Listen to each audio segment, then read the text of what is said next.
Welcome back to Terrified Tales, where the rain falls slow and the fear creeps in quicker. Like and subscribe before we begin, and tell us where and when you're listening. Midnight, alone, that's when they find you. Rosalind Weaver's fingers trembled as she reached out to touch the frame of the mirror. It was an antique, its surface cracked and fogged with age.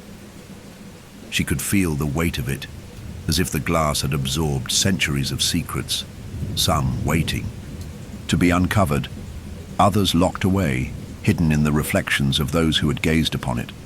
She had arrived in Hawthorne Heights on a cool, misty afternoon. The small village seemed as ancient as the mirror itself. She had taken the long, winding path from the town's main road, passing through dense woods that whispered with the wind, their branches like twisted arms reaching out to grab her.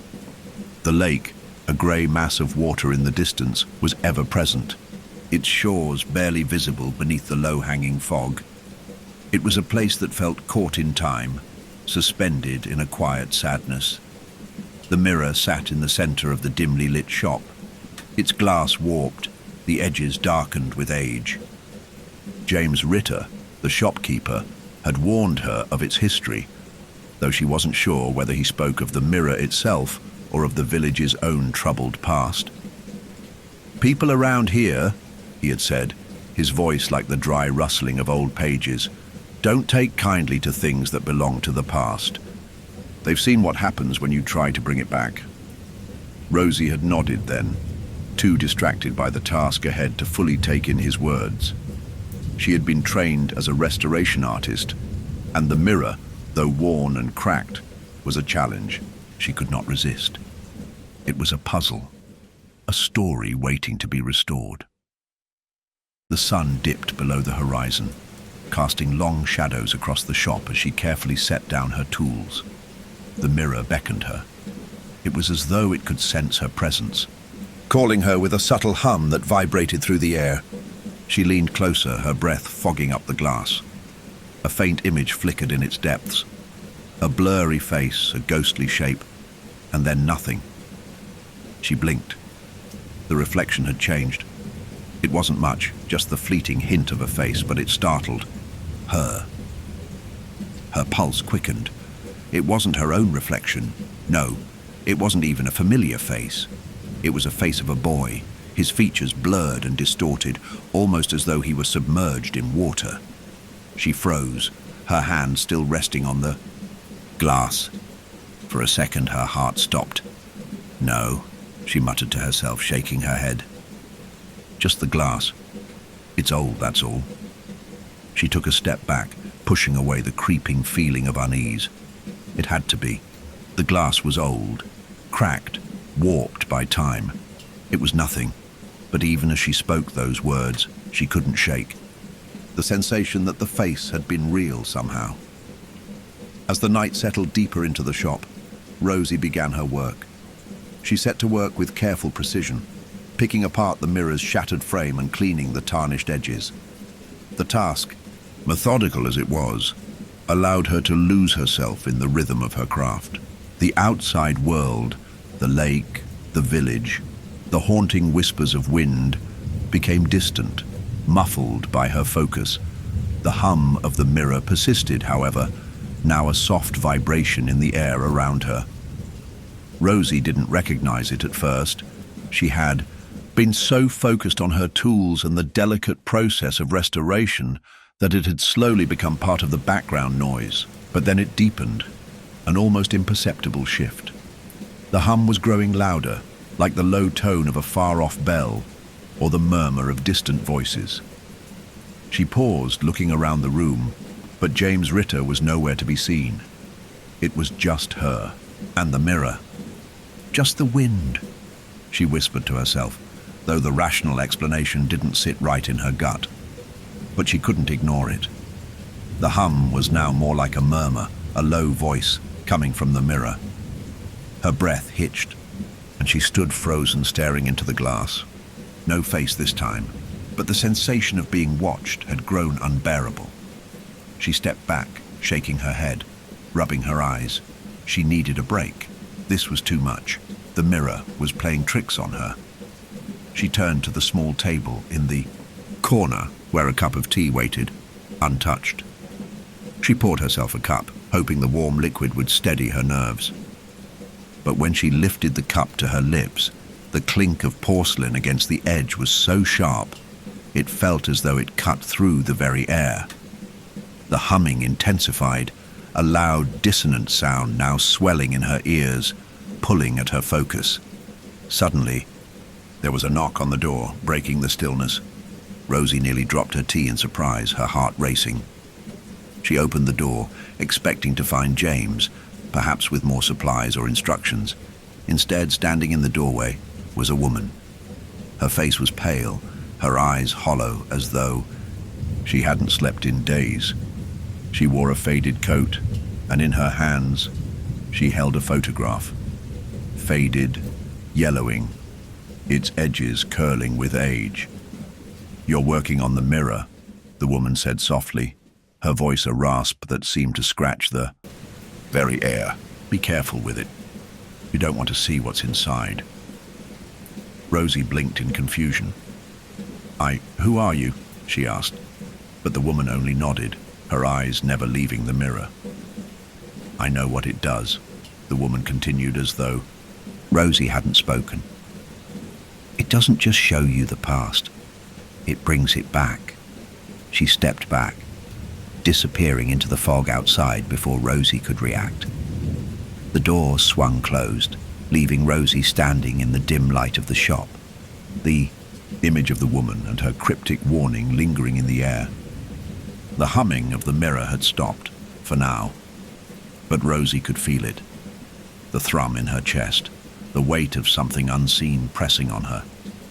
She shook her head, telling herself it was only exhaustion, the long drive to Hawthorne Heights catching up with her. Still, the air around the mirror felt heavy, like it was waiting. The reflection in the glass was still there, and now it seemed to be waiting for her too. The quiet in the shop was suffocating. The soft tap of Rosie's brush against the cracked frame of the mirror seemed to echo louder than it should, each stroke reverberating in the stillness. She hadn't seen the woman again, and after the brief conversation with James earlier in the day, she had almost forgotten her strange warning. Almost.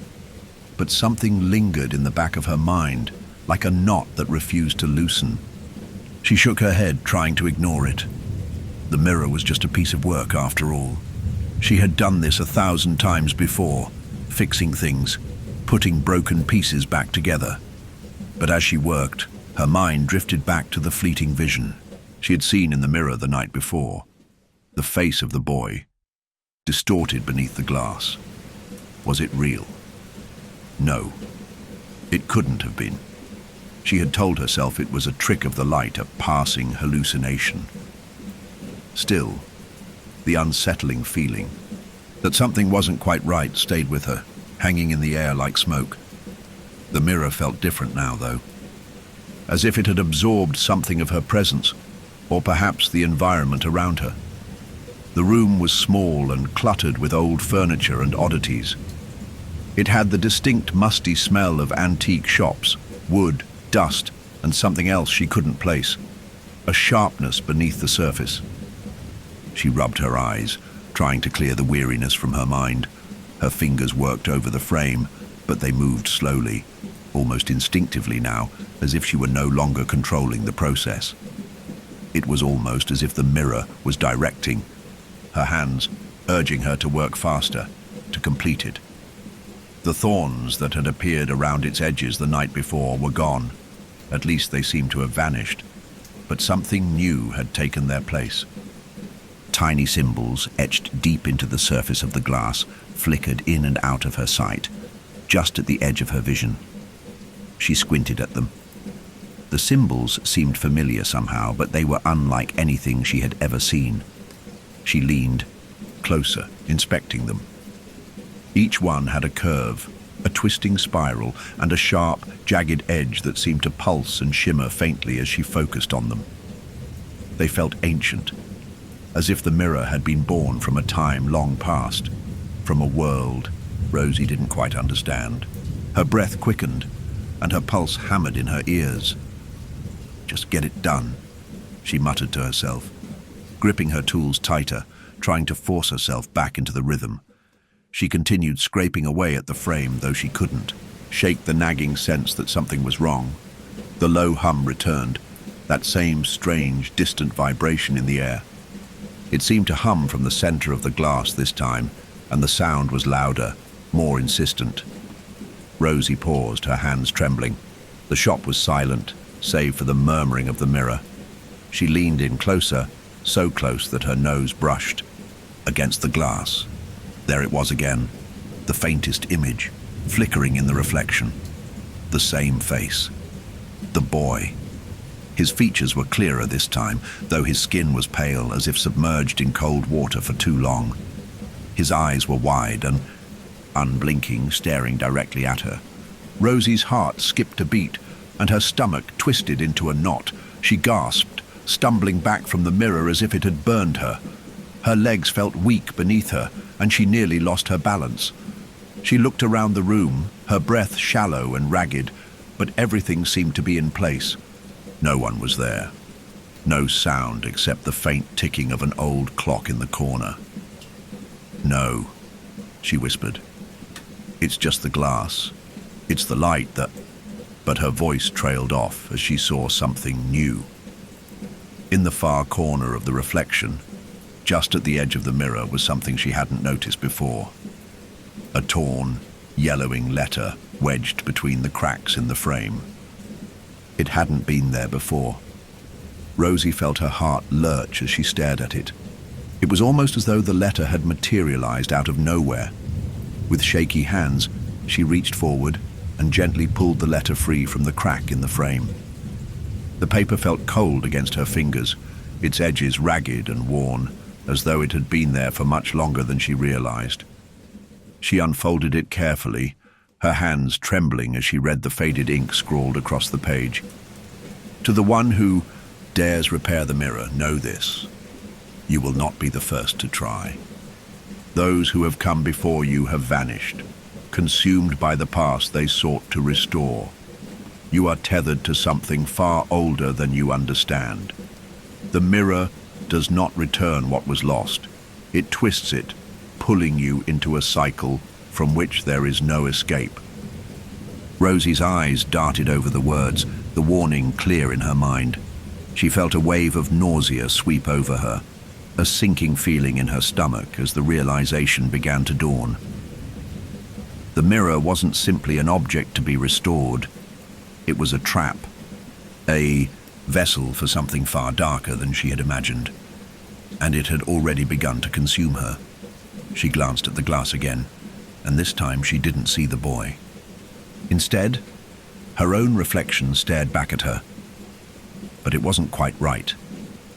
Her face was different. Her eyes looked hollow, empty, as though something was missing. The reflection blinked, but the moment she did, it was as if the glass absorbed the movement. A chill crawled down her spine. There was something wrong with the mirror. "James!" she called out, her voice shaking as she turned toward the back of the shop. There was no answer. The shop was empty, as it had been since she'd started working. Rosie's breath caught in her throat as she realized that the humming sound was now louder, almost deafening. The symbols on the mirror's surface shimmered again, shifting into something even darker. The edges of the glass seemed to grow sharper, the reflection warping, pulling at the edges of her mind. She took a step back, but her eyes remained locked on the mirror. The face, no, the boy was there again, but this time he didn't look so distorted. His eyes were wide, and his mouth moved as though he was speaking. She leaned closer, drawn inexplicably toward the mirror, as if it had a hold on her very soul. "Rosie," the boy whispered, his voice a distant, broken sound. "Help me. Fix it. Fix it, before it's too late." She recoiled, her pulse racing. The mirror was alive, and it was calling her. Rosie couldn't shake the feeling that the mirror was watching her. Even now, as she stood at the workbench trying to steady her shaking hands, the weight of its gaze pressed on her from across the room. She had spent the past hour trying to ignore the unease growing in her chest, telling herself it was only her exhaustion creeping in. But every time she turned her back on it, she could feel the mirror pulling her, as if it knew she was trying to avoid it. Her breath came in short bursts, and her heart thudded in her chest as she tried to focus on the task at hand. She had to finish the restoration. She had to. She could not leave it half done, not with the shop's reputation on the line, and not with the way James had looked at her when he entrusted her with it. But the weight of the mirror's presence was suffocating. She glanced back at the glass. It sat in the center of the room, its dark surface like a window into another world. The boy's face had vanished, but something had shifted. The reflection was darker, as though the mirror had absorbed the dim light from the shop, turning its glass into a void. Rosie's hand hovered above the surface of the frame as she set her tools down. She had to stop for a moment. She needed a break, just to breathe. She crossed to the small desk in the corner of the room and poured herself a cup of tea, her hands trembling slightly as she lifted the steaming mug to her lips. The warm liquid soothed her nerves, but the uneasy feeling remained, lingering like a cloud above her. As she sipped, she allowed her gaze to wander back to the mirror, and that's when it happened. A flash. It was so brief that at first she thought it was just her mind playing tricks. But no, there it was again, a distorted face, so clear, so vivid. Only this time, it wasn't the boy. It was someone else. Someone older with dark, wet hair clinging to a pale face. Their eyes were wide, terrified. And then, before she could process what she was seeing, the face shifted, melting away like a wisp of smoke, leaving only a ripple in the glass. Rosie dropped the cup, the hot tea splashing across the desk, staining her shirt. She gasped, heart pounding as the room seemed to close in around her. The air was thick, suffocating. The mirror's glass now seemed to shimmer, the surface rippling as though the reflection was alive, shifting with something unnatural. No, she whispered, her voice barely audible. This isn't possible.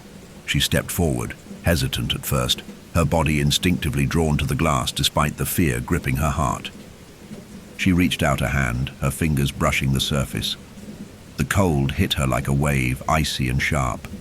Her skin prickled, as though the mirror was pulling at her, tugging her into its depths. That's when she saw it.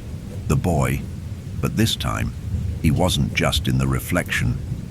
He was standing in the mirror, his face distorted by the glass, his eyes wide and pleading. His mouth moved, but the words were faint, almost inaudible. She leaned in closer, her breath fogging the surface, trying desperately to make sense of what was happening. Rosie, the boy whispered again, his voice breaking through the silence. His lips trembled as though he was cold, his features becoming more defined with every passing second. Help me. I'm lost. I need you. The air around her felt heavy, thick with dread. Her hands shook and her legs felt weak, but she couldn't pull herself away from the mirror.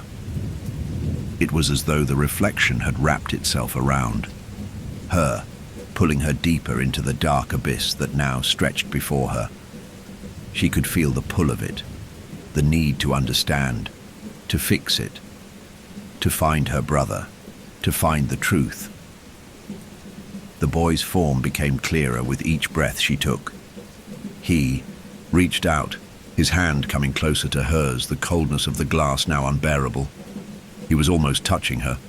Rosie's heart raced in her chest, and her skin crawled with a mixture of fear and something else, something unfamiliar and impossible to ignore. Come to me, the boy urged, his voice now loud, desperate. Help me fix it. And then, in a sudden rush, the mirror warped. The edges began to crack and splinter, and the boy's face twisted into a grotesque mask of pain and sorrow. Rosie staggered back, gasping for breath, her hands clutching at her chest as though the air had been sucked from her lungs. The glass cracked, just a small fracture at first, but it spread quickly, spider-webbing across the surface. A sharp, high-pitched sound filled the room like nails scraping across glass. Rosie covered her ears, trying to block out the noise, but it seemed to crawl beneath her skin, filling her head with a relentless ringing.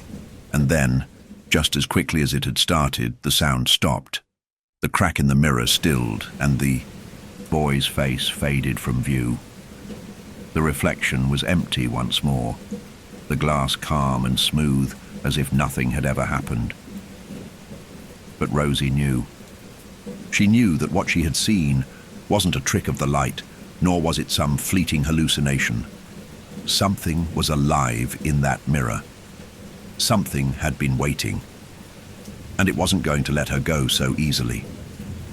Her pulse pounded in her ears, and the cold sweat that clung to her skin seemed to freeze her to the spot. She stumbled backward, her hands trembling as she wiped the tears from her eyes. The room felt smaller, suffocating. She had to get out.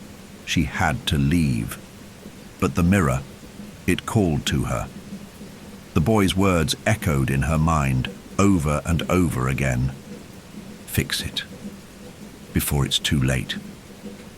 Her breath caught in her throat as she stared at the mirror, knowing that she had only just begun to unravel something far more dangerous than she had ever imagined. The shop was eerily quiet as Rosie stumbled away from the mirror, her head spinning from the strange vision that had just unfolded before her. She wasn't sure what to believe anymore. The image of the boy, so real, so desperate, lingered in her mind like a ghost that refused to fade. Her hands shook violently as she reached for the small cloth to wipe the remnants of her tea from the desk. Her heart was racing, her pulse thudding in her throat as she tried to steady herself. The world around her felt distant, like she was trapped in a haze of fog. The mirror, it was more than just an object to be restored. It was alive, or at least it felt that way. It had a pull on her, a gravity she couldn't explain. She needed answers, but where could she even start? The silence was broken by the soft creak of a door opening. Rosie turned, startled, to see James Ritter standing in the doorway, his thin face shadowed by the dim light of the shop. "You all right?" His voice was steady, but there was a flicker of concern in his eyes. He had been gone for the last few hours, and Rosie had hardly noticed his absence. The weight of her strange experience still hung in the air, but she didn't want to sound hysterical. "Yeah," Rosie said quickly, wiping her hands on her shirt. Just a little overwhelmed. The restoration's a lot more work than I thought." James stepped into the shop, his eyes immediately drawn to the mirror, as though he could sense the tension in the air. He walked toward it slowly, his steps almost hesitant, and Rosie noticed that he kept his gaze averted, not quite meeting her eyes. She felt a chill creep down her spine. "I'm sorry," he said after a long pause, his voice softer now. "I should have warned you about it." Rosie frowned, her brow furrowing. "Warn me about what?" She hadn't told him about the vision, the face, the crack in the glass, but somehow she felt like he already knew. She opened her mouth to ask, but James spoke first, his voice low and almost apologetic. "The mirror has a history, a dark one." He didn't seem to want to look at her as he spoke, instead focusing on the floor, where the dust settled in heavy layers. "You said something about the history of the mirror," Rosie said, her voice steady despite the knots tightening in her stomach. "What is it? What's wrong with it?" James hesitated. He looked at the mirror once more, then back to Rosie. There was a moment of silence before he sighed, as if bracing himself for something difficult. He spoke slowly, deliberately, as if each word carried a weight he didn't want to unload. "You're not the first one to try and fix it," he began, his voice low and steady, though it trembled slightly at the edges. "That mirror has been passed through several hands over the years. All of them tried to restore it, just like you. They were all consumed by it in one way or another." Rosie's heart skipped. She couldn't believe what she was hearing. She stepped closer, her voice rising despite her best efforts to remain calm. Consumed?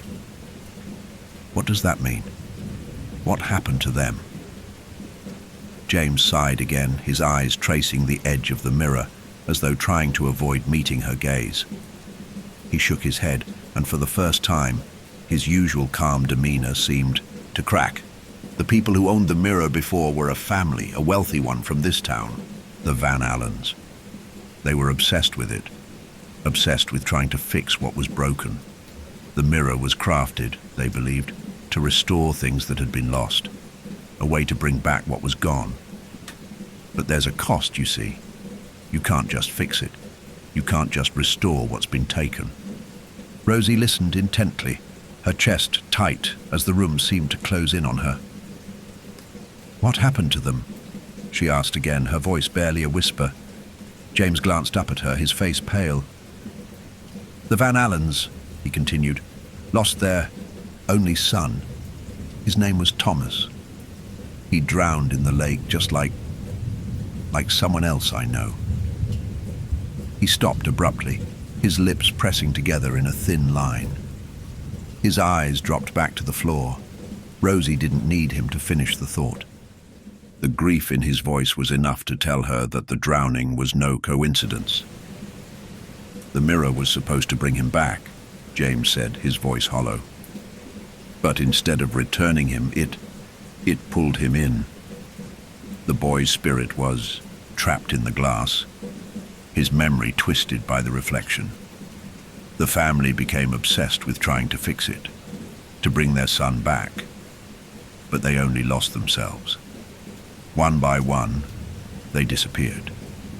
Some went mad. Others, well, it's not clear what happened to them. But after each attempt to fix the mirror, the curse grew stronger. Eventually, the Van Allens left town, but the mirror remained. Rosie's throat went dry. The story was unbelievable, but the way James spoke, so solemnly, as though he had lived through it, made it impossible for her to dismiss. Then, why did you bring it to me? She asked, feeling a knot twist in her stomach. Why would you want me to restore something with that kind of history? James's eyes flickered with something unreadable. He stood still for a moment, gathering his thoughts, before finally answering. I thought you could fix it, he said quietly. I thought maybe you could undo the damage. You're good at what you do, Rosie. You've restored things before. You've put broken things back together. I thought if anyone could do it, it was you. Rosie stared at the mirror, feeling the weight of his words. The glass seemed to shimmer slightly, as though it were alive, waiting for her to make her next move. She could feel the pull again, the same magnetic attraction that had drawn her to it from the beginning. But now it felt different. Now it felt dangerous. James, she said, her voice trembling, despite her efforts to remain calm. What happens to me if I try to fix it? What happens to the person who tries to restore it? James didn't answer right away. He simply looked at the mirror, his gaze distant, haunted. Then he spoke, his voice quieter, almost inaudible. You become part of it, part of the curse. The mirror doesn't restore things, Rosie. It takes them, piece by piece. Rosie felt a cold shiver run down her spine. The weight of his words sank deep, and for the first time, she truly understood the gravity of what she was up against. The mirror wasn't just an object to be fixed. It was a force, something that devoured the memories, the lives, and the very essence of those who tried to restore it. And now, it was pulling her in. The silence in the shop was suffocating. Rosie's mind was racing, her thoughts scattered in a dozen directions. The weight of James's words pressed down on her chest, each one sinking deeper and deeper until they felt like stones lodged in her lungs. The mirror was alive, and it was calling to her. She didn't understand how or why, but she knew now that the object she had been so determined to restore was not merely an artifact. It was a curse, a force that had already claimed so many lives before hers. She could feel the hum of the mirror in the air, a low vibration that seemed to seep into her very bones. It was an insistent pull, like an unseen hand wrapping around her throat, drawing her closer, urging her to continue. There was a danger in turning away now, in abandoning the task that had been set before her. The mirror would not let her go so easily. Rosie stood in front of the glass, her reflection distorted by the shadows in the shop. The world outside the window was dark now, the fog creeping in thick and heavy, a blanket of dampness that seemed to swallow up the village. The air had a chill to it, the kind that clung to your skin and made your bones ache. The lake, always just a distant presence in the back of her mind, was somewhere beyond the fog, its waters hidden in the night. She glanced at the clock on the wall. It was late, far later than she realized. But the compulsion to keep going was overwhelming. She couldn't stop. Not now. Before she could stop herself, she found herself walking out the door into the cool night. The fog wrapped itself around her, its tendrils creeping through the air like ghosts that whispered things she couldn't hear. Rosie didn't know why she was going to the lake, only that the pull was undeniable, like something in her was being drawn to the water. The path to the lake was familiar, though Rosie had only walked it a few times during her stay in Hawthorne. Heights. The trees on either side were thick with fog, their branches twisted and gnarled like dark hands reaching for her. The closer she got to the water, the heavier the air became. She felt the weight of the past pressing on her with every step. The lake loomed in the distance, its surface barely visible beneath the thickening fog. Rosie's heart beat faster in her chest as she reached the edge of the water. The sound of the night, the rustling leaves, the creak of branches, faded as she stood there, staring at the lake. There was something in the way the water rippled, something almost unnatural about it, as though it were alive, reacting to her presence. The moonlight was faint, barely breaking through the mist, but in its glow, Rosie could see the water shift in a strange, almost deliberate way. She stepped closer, her shoes sinking slightly into the wet earth, and then she saw it. At first it was just a flicker, something moving beneath the surface, a shadow that darted in and out of sight. Rosie's breath caught in her throat. She wasn't sure what she was seeing, but there was a familiar quality to the movement, like the ripple of a body just beneath the surface trying to rise. Her heart hammered in her chest as the shadow became clearer. The shape was unmistakable now, arms, legs, a head, all shifting in the dark water, rising slowly, relentlessly. Rosie's mind screamed at her to turn away, to run back to the shop, to escape this nightmare. But her feet were rooted to the ground. The water was drawing her in, pulling her closer. The figure surfaced fully then, its face pale and distorted, eyes wide open in an expression of terror. The sight was so surreal, so horrific, that Rosie couldn't tear her eyes away. It was the boy, the same boy she had seen in the mirror, but now he was real, or at least it felt real. His body was soaked, his hair clinging to his face, his features blurred as if he had been submerged for far too long. Rosie. His voice was a soft whisper carried on the wind. Her name sounded faint, distant, but it was unmistakable. Her body went cold, a chill settling deep within her bones as the boy's face contorted with anguish. "Help me." His voice cracked, as though the words were coming from deep underwater. "Fix it." Rosie took a step back, her breath coming in short gasps as the boy's image began to distort, to shimmer in the water. The more she stared, the more the image began to warp, until it was no longer a face, just a blur, a distortion of color and shadow. His pleading eyes were gone, replaced by a strange emptiness. The air around her thickened, the water rising higher, now lapping at her shoes, cold and relentless. Her stomach twisted with nausea as the boy's form began to vanish, sinking back into the water as though the lake itself was swallowing him whole. The ripples spread outward, and Rosie's gaze locked on the place where he had been. Something wasn't right. The lake. It was moving in unnatural ways, as though the water itself was alive with something malevolent. "Help me," came the voice again, more insistent this time, echoing across the water. Rosie's heart pounded in her chest as she felt a coldness creeping up her spine. The words weren't coming from the boy anymore. They were coming from the lake, from the very water she stood in, from the depths of the mirror's curse. Her legs moved before she could stop them, pulling her forward, her feet stumbling in the wet mud. She didn't know why she was moving, why she was so drawn to the water, but she couldn't stop herself.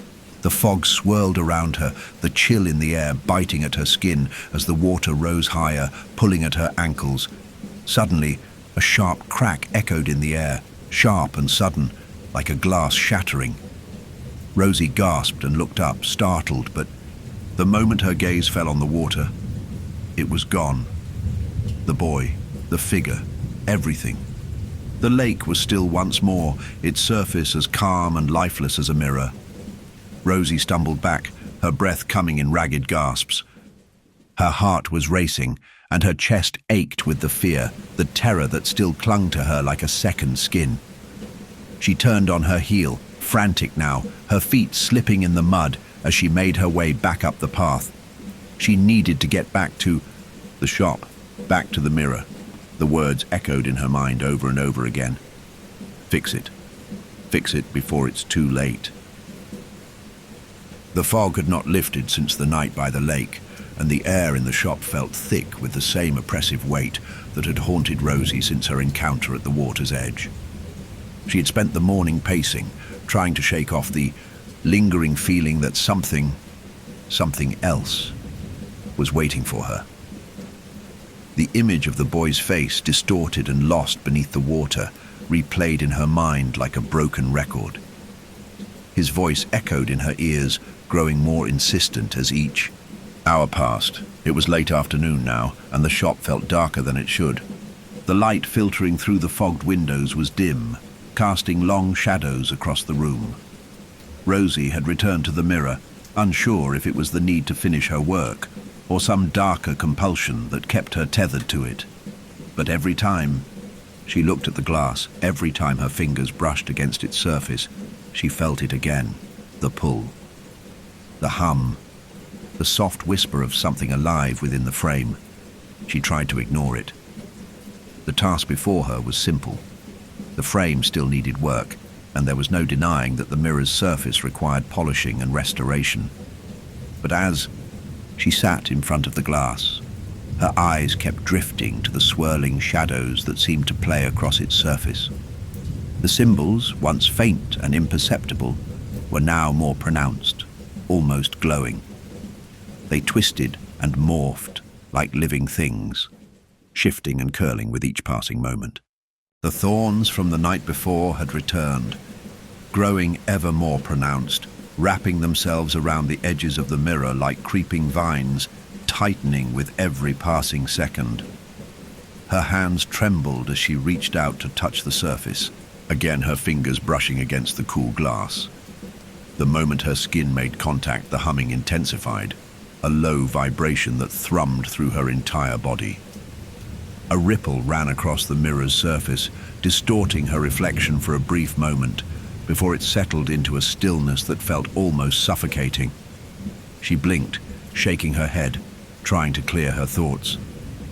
Focus, she whispered to herself, gripping the cloth in her hand. She had to finish. She had to. But with each stroke of the cloth against the glass, the symbols began to grow more pronounced, more tangible, as if the very act of cleaning the mirror was feeding the thing. Inside, the thorns, once small and harmless, had expanded like jagged fingers, spreading across the glass in cruel spirals. They dug into the surface with an almost organic quality, growing longer, more menacing with each passing moment. Rosie recoiled, her breath catching in her throat. She backed away from the mirror, her heart racing as the thorns seemed to reach. For her, pulling the glass closer to her. No, she couldn't allow it to happen. She couldn't let herself become part of whatever this was. With a deep breath, she turned and walked toward the door, determined to take a break and clear her mind. The shop was too small, too suffocating. She needed fresh air. The heavy weight of the mirror's presence was pressing down on her, and she needed to escape it for just a moment. But as she reached for the door handle, a sudden sound stopped her, like a low, distant whisper. Rosie froze, her heart skipped. The sound had come from the mirror. She turned back, a sense of dread settling in her stomach like a stone. There was nothing in the reflection, nothing out of place. Just her own wide-eyed expression staring back at her. But that whisper, it was louder now. It was undeniable. A voice, soft, familiar, but disembodied, drifted through the air. It wasn't the boy this time. No, this was something else. "You can't escape," the voice said, and there was something deeply unsettling about the way it seemed to echo inside her head, as if it wasn't coming from the mirror at all, but from within her own mind. "We're already here." Rosie's pulse quickened and the air grew colder, heavier. She looked at the mirror again. Only this time, the thorns had expanded outward like a wound, creeping further across the glass. The reflections within it seemed to ripple, undulating with a strange, watery quality. The image of her own face, blurred for a moment only to be replaced by the outline of something else, something dark and looming, its shape impossible to distinguish. But it was there. She could feel it. It was waiting. The air in the shop seemed to thicken, the temperature dropping rapidly as the shadows in the room deepened, swallowing the light. Rosie's eyes locked on the mirror, unable to tear herself away. Her thoughts were clouded, her breath shallow, as though the very act of staring into the glass was pulling her under, like drowning in thick, dark water. "No," she whispered, fighting the growing sense of vertigo. She staggered back, shaking her head, struggling to break free from the pull of the mirror. She was aware of her own reflection now, her pale face, eyes wide with fear, but there was something else behind her, something moving in the shadowed corners of the room. Her own reflection was still, but she was not alone. A sudden movement at the edge of her vision made her turn, and for the briefest moment she saw something. A figure standing in the doorway. It was dark, indistinct, and yet somehow Rosie knew. Her heart skipped. It was the boy she had seen in the mirror, in the lake. He was standing just outside the shop, his form blurry, as if he were fading in and out of existence. "Help me." His voice, faint and broken, drifted through the room again, just as the thorns began to shudder and twist around the mirror's frame. They were alive and hungry, feeding off her fear, feeding off her doubt. Rosie felt the overwhelming urge to run, to escape before the mirror consumed her entirely. She turned toward the door, hands shaking, ready to flee. But the moment she reached for the handle, it happened. A sharp, screeching noise filled the room, louder than before. The mirror cracked, her breath caught in her throat as the first piece of glass splintered, sending a jagged shard flying across the room. She recoiled, her hands raised instinctively to shield herself from the shards that seemed to explode outward from the glass. The sound was deafening now, each crack reverberating through the room like a countdown. And then, as if guided by some unseen force, the thorns began to grow, longer, sharper, reaching toward her, stretching out from the mirror, pulling her back. "Fix it." The voice was clearer now. The boy's voice, but it wasn't just his voice. It was a chorus of voices, all calling to her from within the glass, urging her to fix it before it was too late. Rosie's breath quickened. The weight of it all, of the curse of the mirror, crushed her chest. The reflection in the glass was no longer her own. She couldn't tear her eyes away as the figure in the doorway became clearer, more defined. It was no longer just the boy. It was something worse, something more. It was waiting. Her pulse throbbed in her ears as the glass shattered completely, the thorns spilling out into the room, their sharp tips glowing as they reached for her. She stumbled backward, knowing that if she didn't leave now, if she didn't escape this nightmare, it would consume her just like the others. The mirror was not just a reflection anymore, it was a prison, and she had walked into it. Rosie couldn't breathe. The air was thick with the acrid scent of broken glass and the chill of the night. The shards of the mirror glistened on the floor, like scattered fragments of a nightmare. The thorns that had once only hovered on the edges of the glass had now spread, reaching out like long, twisted fingers, their tips sharp and jagged. They curled and writhed, inching toward her, their growth seeming to accelerate the more she struggled against the suffocating weight of fear in her chest. She backed away, her hands trembling at her sides, too afraid to look back at the mirror, but unable to turn away. The reflection had changed. It was no longer just her own image staring back at her. No, there was something else there, something wrong. The boy she had seen in the lake, in the reflection, was there again, standing behind her in the glass, his eyes wide and unblinking. But this time, the boy's face was distorted, twisted, like someone had taken a piece of her memory and ripped it apart. His skin was pale and slick, as though soaked in water, and his expression was frozen in a terrible, silent scream. His lips moved, but no sound came from his mouth. The room around her seemed to warp, the edges of her vision blurring. Rosie shook her head, her breath shallow and ragged. The boy was speaking to her, but the words were distorted, muffled by the overwhelming pressure in the room. She could barely make out what he was saying, but his desperation was clear. "You're too late," the voice echoed in her mind. Not just the boys, but countless others, all layered together in a twisted chorus. "It's already begun. You can't stop it." Rosie clutched her head, feeling the weight of the voices pressing against her skull. The reflection of the boy flickered in the mirror, shifting between his face and something darker, something more monstrous. She could see it now, the shadowed figure standing behind him, the one she had glimpsed in the doorway moments earlier. It was no longer just a boy. It was something else, something that could not be explained by logic or reason. The mirror was no longer an object. It was a portal, a gate to something deeper, darker than anything she could have imagined. It was a curse, a prison for the souls of those who had dared to restore it, and it had already claimed its next victim. The voices in her head grew louder, and Rosie's legs gave out beneath her. She fell to the floor, her hands pressing against her ears, desperate to block out the horrible sounds that were now flooding her mind. It was like a wave crashing over her, pulling her under. She couldn't breathe, she couldn't think, and then, through the fog of panic and confusion, a new sound broke through, a voice. Someone calling her name. Rosie.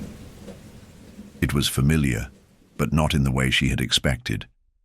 It was a voice she hadn't heard in years, a voice she thought she had buried deep within her memory. "Noah," she whispered, her breath catching, in her throat. The name escaped her lips before she could stop herself. "Noah, is that you?"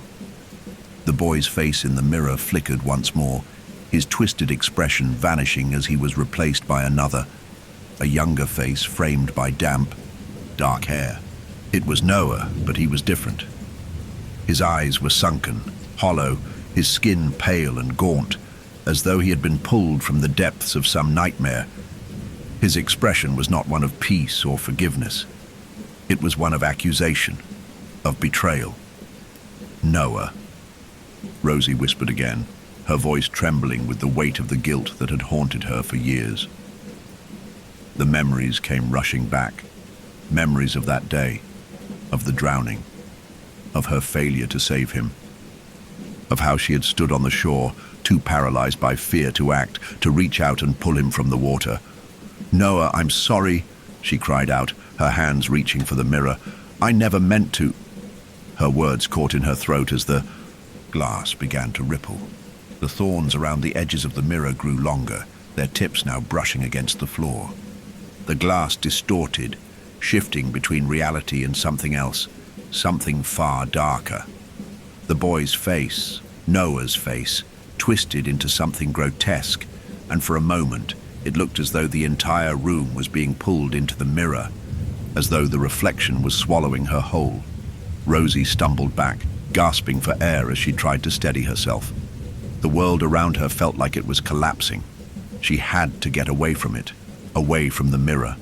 But her feet were heavy, her body frozen with fear, unable to move. Suddenly, the door to the shop burst open with a violent crash, and James Ritter appeared in the doorway, his eyes wide with alarm. "Rosie, you have to get away from it," he shouted, his voice hoarse, frantic. "You don't understand. It's already taking you, the mirror. It's too late. It's feeding on you, on your guilt. He stopped mid-sentence, his eyes locked on the mirror, his face drained of color. And for a moment, Rosie saw a flash of something in his eyes. Something dark. Something that mirrored the terror she was feeling. "I tried to warn you," James muttered, his voice barely a whisper. "But you didn't listen. Now it's too late." The sound of the mirror cracking echoed in the room, loud and sharp. Rosie looked up, panic flooding her chest. The glass had shattered completely, the thorns now spilling out into the room, like vines reaching for her, for them. And the voices were growing louder, more insistent. They were coming from the mirror, from the reflection, from the very air around them. "Fix it," the voices murmured. "Fix it before it's too late." James's face contorted in pain, his hands raised as though trying to shield himself from the mirror's influence. But it was already too late for him too. He had become a part of the curse, a part of the reflection. He was nothing more than another soul trapped by the mirror. "No!" Rosie screamed, her heart breaking as she watched James fall to his knees, his body shaking violently. His form began to blur, as though his very existence was being erased, absorbed by the mirror's curse. Her hands reached out instinctively, but before she could move any closer, the mirror's influence grew stronger, its pull unrelenting. The thorns were everywhere now, surrounding her, closing in, and the voices, they were louder than ever. The boy who had been drowning in her memories, in the mirror's reflection, spoke again, his voice breaking through the chaos. "You didn't save me, Rosie." The words hit her like a wave, crashing over her, pulling her under. And then, just as the darkness began to claim her, Rosie realized something. She had never been restoring the mirror. She had been restoring the curse, and it was never going to let her go. The world seemed to tilt on its axis. Rosie's body felt heavy, each movement sluggish, as though the air itself was pressing down on her. The sounds around her were distorted, everything echoed, vibrating with a low hum that rattled her bones. She could hear the faint, desperate whispers from the mirror, like an unseen crowd calling her name from the depths of some place between reality and nightmare. Her vision blurred, and for a moment, she wondered if she were dreaming. But the cold reality of the shop, the broken glass at her feet, and the bloodshot eyes of James Ritter kneeling on the floor before her told her otherwise. James was no longer entirely human. His body was flickering in and out of existence, as though it was being erased piece by piece. Rosie watched, her breath shallow as his form began to distort. His outline shimmered, then seemed to fragment, like something caught in the middle of an implosion. His eyes, those pale, terrified eyes, were locked on her. And then, with an unearthly groan, his figure collapsed in on itself, swallowed by the dark mirror's pull. A horrible sound followed, something like glass shattering. From the inside, the air around them seemed to contract, and for a brief moment Rosie thought she felt the weight of something cold, something oppressive, pressing down from all sides. "No," Rosie whispered. Her throat tightened, as if the words themselves were choking her. "James!" But there was nothing left of him now. The mirror had taken him completely, his body vanishing into the reflection, lost to the same curse that had claimed so many before him. Rosie turned away, stumbling backwards. Her head was spinning, her heart hammering in her chest. She couldn't process what she had just witnessed. This couldn't be real. But the cold reality of the shop, the shards of glass beneath her feet, and the thick air full of whispers told her otherwise. She backed up, retreating toward the door, but as she reached for the handle, her vision went dark for a moment. Her knees buckled, and she fell to the floor, gasping for breath. The air felt so thick, suffocating, as though the room itself was alive and pressing in on her, ready to consume her entirely. Then, the reflection in the shattered mirror caught her eye. It wasn't her face anymore, but the face of the boy who had drowned. She looked closer, a chill creeping up her spine as his image began to shimmer, to flicker like a faulty light bulb. His features morphed, twisted, and for a moment Rosie thought she saw something darker, something she couldn't quite place. But the voice was clearer now, as if it were coming from the depths of the mirror, from the dark abyss beneath the glass. "You were supposed to save me, Rosie." It wasn't just the boy anymore. The voice had grown deeper, more distorted. It wasn't just Noah, it was everything. Every voice that had ever whispered from within the cursed glass. Every soul that had been trapped within its reflection. They were all speaking to her, speaking through him. "Help me. You can fix it." The boy's voice broke through the chorus of whispers, sharp and insistent. The words felt like knives, stabbing into her chest, each one twisting deeper into her guilt. "Fix it, before it's too late." She clutched her head, the pressure in her skull so intense she thought it might shatter. The room spun, and she couldn't breathe. The world around her began to distort, the boundaries between reality and nightmare warping, shifting. The darkness grew, consuming the edges of her vision. "No," Rosie gasped, her voice strangled with terror. I can't do it." The mirror cracked wider, the sound of shattering glass reverberating in her ears.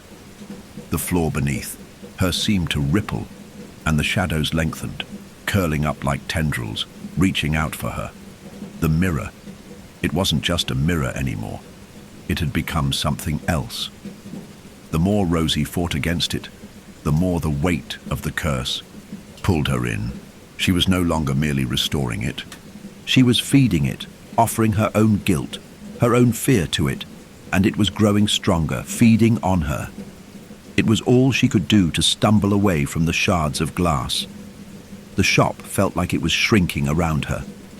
The walls seemed to close in, pressing against her, as though the space itself was warping to become part of the mirror's nightmare. Rosie's breath was ragged, her vision blurry. The reflections were no longer confined to the glass. They were in the room, with her crawling along the walls, creeping over the floor. The boy, Noah, was everywhere, his eyes wide and accusing. "Help me, fix it." The words filled her head, drowning out everything else. The mirror, the boy, the whispers, they were all connected, and she was the one who had opened the door. She had chosen to restore the mirror, to fix what could never be fixed, and now it was too late. "No," Rosie whispered, her voice breaking. "I'm sorry. I'm so sorry." She collapsed to her knees, her hands clutching at her chest as the room around her seemed to shift once more. The reflections, the shadows, the whispers, they were all becoming one, merging together into something far darker than she had ever imagined. The edges of her vision blurred again and her body felt light, weightless, as though she were slipping into some other place, some other time. A place where the line between the living and the dead no longer existed. The glass shattered, completely, its pieces flying outward, cutting the air with their sharp edges. Rosie flinched, shielding herself, but it was too late. She could feel the shards of glass, the thorns, the cold presence of the mirror pulling at her, tugging at her soul. And then, as everything around her dissolved into darkness, she heard one last voice, Noah's, faint and distant but unmistakable. "You should have saved me, Rosie." The darkness was complete. Rosie woke to the sound of her own breath, ragged, shallow, as though she had been holding it for far too long. Her eyes fluttered open and she was immediately disoriented. The air was thick with the smell of damp earth, the weight of the fog pressing in from every side. The shop was gone. The broken mirror, the shattered glass, gone. In its place, a vast and empty space surrounded her, an unending expanse of shadow and mist that stretched far beyond her sight. She sat up, heart racing, her mind scrambling to make sense of the strange landscape. The ground beneath her was cold and uneven, the earth beneath her hands soft with the dampness of something ancient. There were no walls, no doors, no familiar features, just an endless abyss, swirling with darkness and the echoes of voices that seemed to come from every direction. The whispers, the faint calls of the boy, the whispers from the mirror, were still here, reverberating through the air like a persistent hum. Rosie took a deep breath, trying to steady herself, but the air felt wrong. It was thin, almost like she was suffocating, but no matter how deeply she inhaled, it didn't feel like she was truly breathing.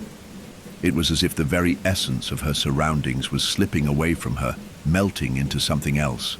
"No," she whispered hoarsely, her voice sounding foreign to her own ears. "No, I'm still in the shop. This is a dream."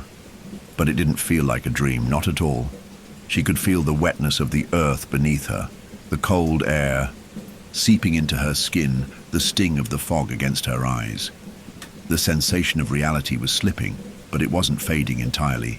It was warping. Everything around her felt distorted, like a photograph left out in the rain, slowly bleeding into something unrecognizable. Her mind raced. The mirror, the boy, James. She remembered their faces, their voices, the way they had vanished, the way she had seen James collapse, swallowed by the darkness of the mirror. And then the boy's face, Noah's face. She had seen it again, over and over in the reflections, his twisted, accusatory expression and those words, his voice. "You should have saved me, Rosie." A cold shiver ran down her spine as the memory clutched at her chest. But that wasn't the only thing that lingered.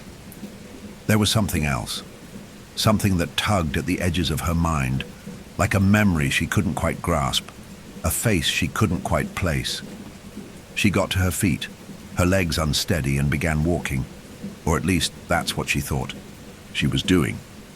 She had to find her way out of this place, this distorted world that felt more and more like an endless labyrinth of forgotten things. As she moved, the air around her seemed to ripple, the fog swirling in unnatural patterns. The whispers grew louder, their voices layered on top of one another in a maddening cacophony. "Fix it. You didn't fix it. Save me." She covered her ears, trying to block them out, but it didn't help.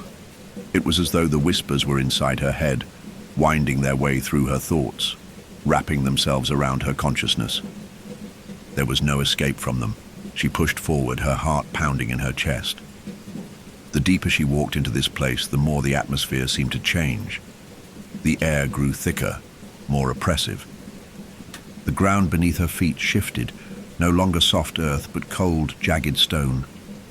The whispers died down for a moment, only to be replaced by a sound, something far more tangible, far more real. The sound of water. Rosie froze. The sound was distant at first, but as she walked toward it, it grew louder, clearer. A slow, rhythmic lapping, a tide constantly shifting, moving. She didn't know why, but she felt herself drawn toward it, as if the water itself were calling her.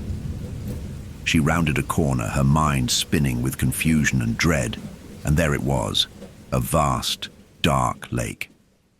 The water was still, so still it looked like glass. There was no movement, no ripple of wind on its surface. The fog hung thick above it, creating a haze that distorted everything. But then, in the center of the lake, Rosie saw something. A figure. A shadow, tall and indistinct, standing knee-deep in the water, facing away from her. No, Rosie breathed, her throat tight with fear. It wasn't just the boy anymore. It wasn't Noah.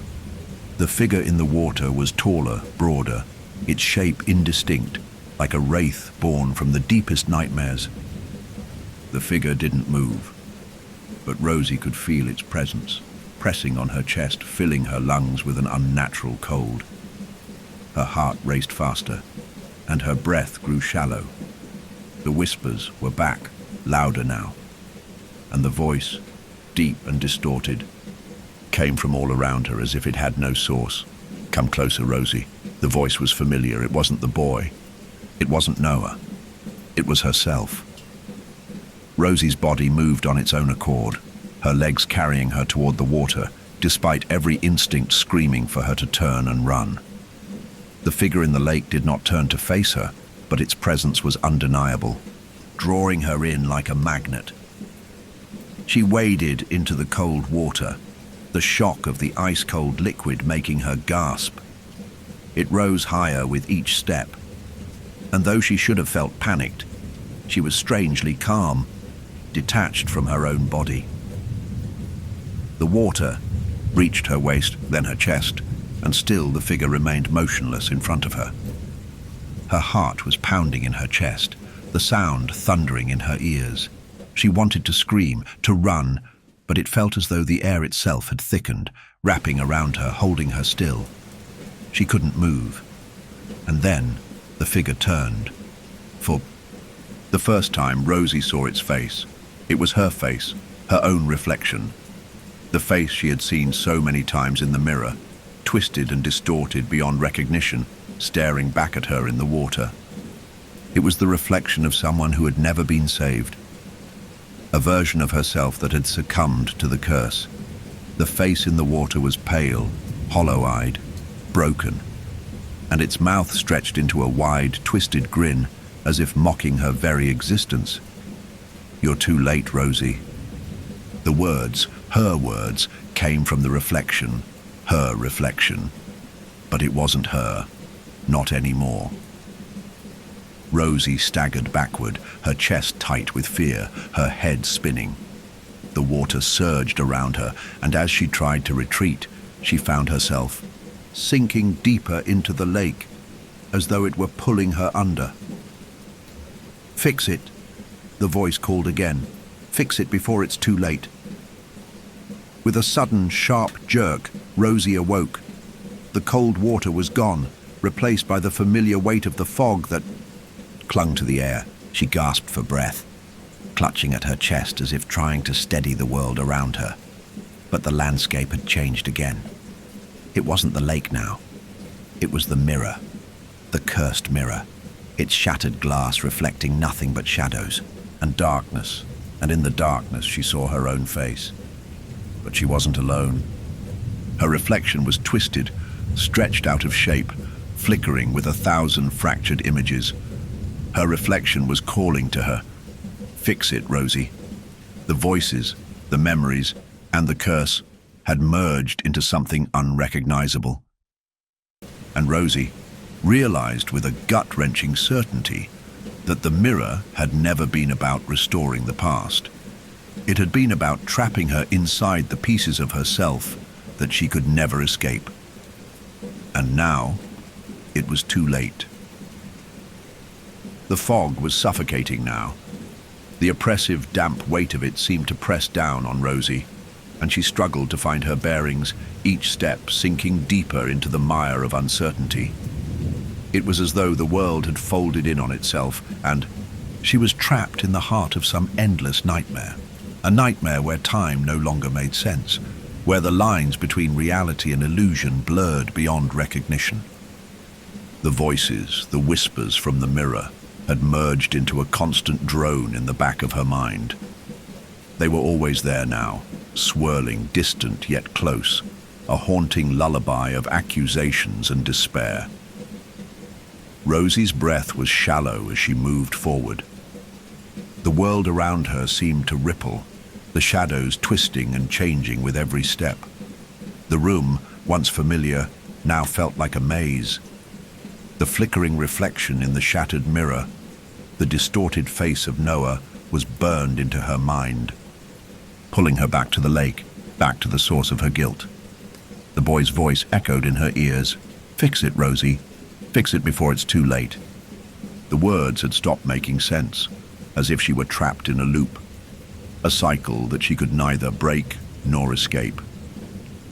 She stumbled, her body unsteady, and looked down at her hands.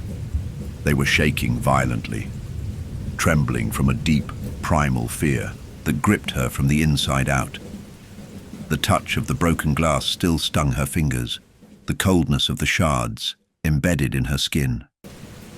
She couldn't remember when it had happened, when she'd become part of the curse, part of the mirrors. Endless pull. Had she truly been here for hours, days? No. Time didn't exist here, not anymore. A voice, sharp and clear, broke through the chaos of her thoughts. "You've been warned." Rosie froze, her heart leaping into her throat. She turned, her eyes scanning the fog, searching for the source of the voice. It was James Ritter, his voice raw with something she couldn't quite place. He wasn't supposed to be here. He had disappeared, his body taken by the mirror, absorbed by its curse. Yet here he was, standing in the doorway of what now seemed to be an endless expanse of shadow. He was shrouded in the same mist, his face pallid, his eyes sunken. He was no longer the man she had known. The curse had consumed him too, just as it had consumed the others. "James?" Rosie whispered, her voice trembling. She didn't know whether to approach him or run. His figure shimmered in the mist, flickering like a faulty light. For a moment he wasn't even there, and Rosie's heart skipped a beat, panic clawing at her chest. But then he was there again, closer now, his face twisted in a mask of pain and guilt. His eyes met hers, and she saw in them the same hollow emptiness she had seen in her own reflection. "You don't understand, Rosie," James said, his voice echoing in the fog. It was more of a sigh, a weary, resigned sound. "You were never meant to fix it. The mirror, the curse. It wasn't about restoring the past. It was about keeping the past from ever leaving." Rosie's breath caught in her throat, and she took a hesitant step forward. Her mind was reeling. Not about restoring the past. What did that mean? She had thought, no, she had believed that she was restoring the mirror, that by fixing its fractures she could undo the curse, bring peace to herself and to the lost souls trapped within it. "The mirror doesn't return what's lost," James continued, his voice quieter now, almost mournful. "It takes. It traps the pieces of those who fail to resist. Every time someone tries to restore it, they leave a part of themselves behind. A soul, a memory, a piece of their mind. The curse feeds on that. It never lets go." The weight of his words sank deep into Rosie's chest, like a boulder pressing down on her. The realization hit her like a wave, overwhelming in its clarity. The mirror didn't restore, it didn't fix. It fed on the pieces of herself that she had buried, the guilt, the grief, the shame. And now, as she stood here trapped in this endless fog, it was pulling her further into its web, consuming her just like it had consumed James. like it had consumed the Van Allen family before them. I'm not like them," Rosie whispered, but the words felt hollow, like a plea rather than a statement. She didn't know what she was trying to convince herself of anymore. The reflection in the glass, the pull of the mirror, it had all led her to this moment. The curse wasn't just about the past. It was about being trapped in it. She had thought that restoring the mirror would fix everything, fix her, fix the guilt that had been eating away at her since Noah's drowning. But now she saw it clearly. There was no fixing it. There was no way out. "You were warned, Rosie," James repeated, his form flickering again, like a shadow caught in the wind. "But you couldn't listen. You never could. And now, it's too late. The mirror has you." The words echoed in her mind, growing louder and louder until they drowned out all else. It was too late. The mirror had already claimed her. She was a part of it now, just as James was, just as Noah was. She could feel it, feel the weight of it pressing against her mind, sinking deeper into her thoughts, pulling her further into the depths. "I didn't mean to," Rosie cried, her voice breaking. She didn't know who she was speaking to. James. The mirror, herself. It didn't matter anymore. "I never meant for it to happen. I didn't—" "You can't fix it," James interrupted, his voice sharp, cutting through her thoughts like a knife. "You've been trying to fix the past, but you're not the one who needs fixing. It's the mirror, the curse. You're just a part of it now." The words landed like a slap. Rosie's knees buckled, and she collapsed to the ground, her body shaking uncontrollably. The fog thickened around her, pressing in like a suffocating weight. She was trapped, no longer able to tell where the mist ended and the dark began. The whispers, the voices, the memories, they were everywhere now, swirling around her, pulling her in.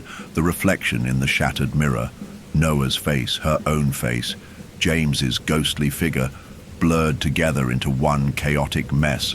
And Rosie realized with a heart-rending clarity that she was no longer just restoring the mirror. She was becoming part of it. Fix it before it's too late. But it was already too late. The curse had already taken her. Rosie's body trembled with exhaustion, her chest rising and falling in shallow, jagged breaths. The thick fog still clung to her, pressing in from all sides, making her feel as though the very air was suffocating her. The weight of the curse had settled deep into her bones, every part of her aching with the pull of the mirror's darkness. The voices, those relentless, insistent voices, had become a constant hum in her mind, swirling and weaving together, pushing her toward something. She didn't understand. The words echoed, fading in and out, each one sharper than the last. "Fix it, Rosie. Save me. You're too late." The whispers were no longer just whispers. They were demands. Her mind had become a battleground, the cursed voices fighting for control, pulling her deeper into the void. And yet, through all of it, one thought persisted, one terrifying, insistent realization: she couldn't escape. The fog seemed to tighten around her, becoming thicker with each passing second. She looked around, her eyes darting through the shifting mist, but nothing was clear. The shop was gone, replaced by an endless expanse of shadow and broken memories. The edges of her vision were blurring, and she could no longer tell if she was standing still or moving forward. The ground beneath her felt unstable, as though it were shifting, falling apart. The boundaries between the world she had known and the nightmare she was now trapped in were collapsing. She couldn't remember how long she had been here, or how she had even arrived. The mirror, the cursed mirror. It had become an anchor in her mind, a force that refused to release its grip. It was calling to her, dragging her back to the place where it all began. The boy's face, the twisted, pleading expression of Noah, haunted her, his eyes locked onto hers with an accusing intensity. The figure in the lake, the reflection that had been slowly consuming her. She was now part of it. A piece of the curse had taken root inside of her, and every moment she tried to escape, every moment she tried to pull away, it only grew stronger. She stumbled forward, her feet barely able to carry her. The voice of James echoed in her ears, his words still fresh, still cutting through her consciousness. "You were warned, Rosie. The mirror doesn't restore, it takes. It takes." Her head spun, and the world around her twisted as she fought to stay grounded. Her hands gripped her head, pressing against her temples as though to silence the overwhelming cacophony of voices. She couldn't think. She couldn't breathe. The pressure was too much. She had failed. She had failed to save Noah, failed to save herself, and now she was lost. Lost in the same broken mirror that had claimed so many before her. "Fix it," the voices whispered again, this time softer, more insistent. But this time, there was something new in the whisper. A deeper, darker voice that wasn't Noah's, that wasn't James's. This voice was ancient, cold, and full of malice. "You will never fix it, Rosie." The air around her grew heavier, and the temperature dropped sharply. Her breath misted in front of her, and she could feel the cold creeping into her bones. Her heart raced as she looked around, her mind struggling to grasp what was happening. The mist thickened, curling around her feet like tendrils, pulling at her legs as though it wanted to drag her down. She turned, and there, in the center of the fog, the figure appeared. It was him, the boy, or what was left of him. The figure was no longer a child, but a twisted, distorted version of Noah's face, his eyes sunken and dark, his mouth stretched in a grotesque grin. He was no longer human, his features melting and shifting, as though the curse had corrupted him entirely. The edges of his body flickered in and out of existence, like a half-formed nightmare. Rosie's heart clenched with fear. The figure stepped forward, his feet not touching the ground, as though he was drifting, floating toward her.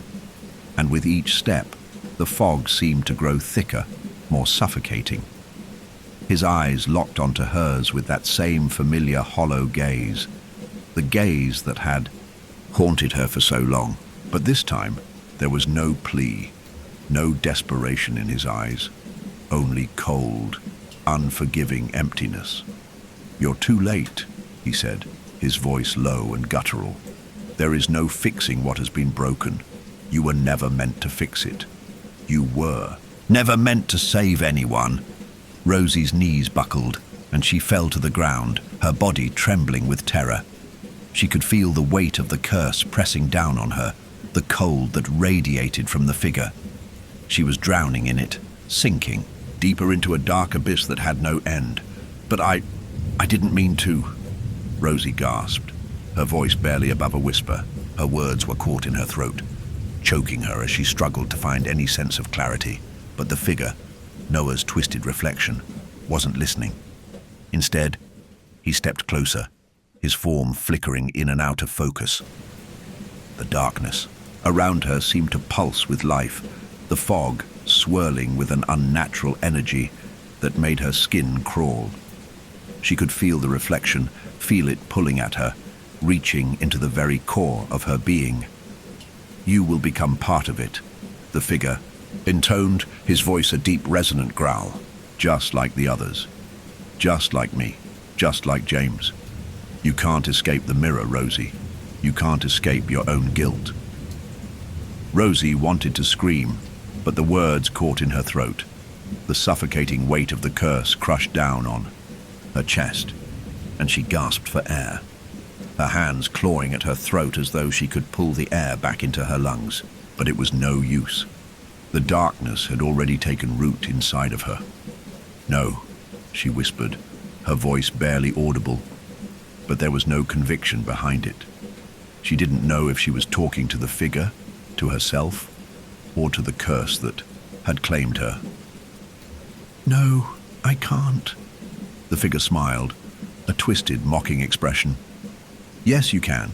You always could, Rosie." And with those words, the darkness surged forward, and the world around her shattered completely. Rosie awoke with a gasp, her eyes snapping open as though the very act of waking had been a violent shock to her system. Her body trembled uncontrollably, and her breath came in ragged gasps as though she had been submerged in cold water and had only just now found the surface. The air around her was thick with fog, the ground beneath her still uneven and soft like damp earth that had soaked up centuries of memory and pain. For a moment she couldn't remember where she was, or how she had gotten here. She had been in the mirror's grip, but where had it taken her now? Her head throbbed with an aching, insistent pressure, and when she lifted a hand to touch her temple, her fingers brushed against the cool, damp surface of something. At first, she thought it was the mirror, the broken shard still clinging to her skin. But no. When she looked down, she saw her hands were covered in dirt and mud, her fingers marked with cuts, but not glass. No, the earth was clinging to her, like it was part of her, as though she had been buried in it. Her stomach churned as disjointed memories flooded her mind. She remembered the figure, Noah's twisted reflection. She remembered the crushing weight of the curse pressing down on her. And then, nothing. Time had collapsed around her. She was lost, adrift in a space between realities, as if she had fallen into some inescapable void. Had she been here for hours? Days? She couldn't tell. The fog was thick, and the world around her felt like it was spinning out of control. A terrible dizziness overwhelmed her, the sensation of vertigo making the ground feel like it was shifting beneath her feet. She staggered, reaching out for something, anything, to steady herself. But all she felt was the cold, wet earth beneath her fingers. Her heart raced as panic began to surge, her body desperate for clarity. She needed to wake up. She needed to escape this place, this nightmare. But every step forward felt like she was sinking deeper. There was no escape. The weight of the curse still clung to her. The voices, the memories, the mirror. It was all still inside her head, suffocating her, consuming her. She took another, unsteady step, her legs wobbling as though they might collapse at any moment. The air was suffocating, pressing down on her chest. She felt trapped in this fog, trapped in her own mind, unable to distinguish what was real and what was a hallucination, a fevered image from the mirror.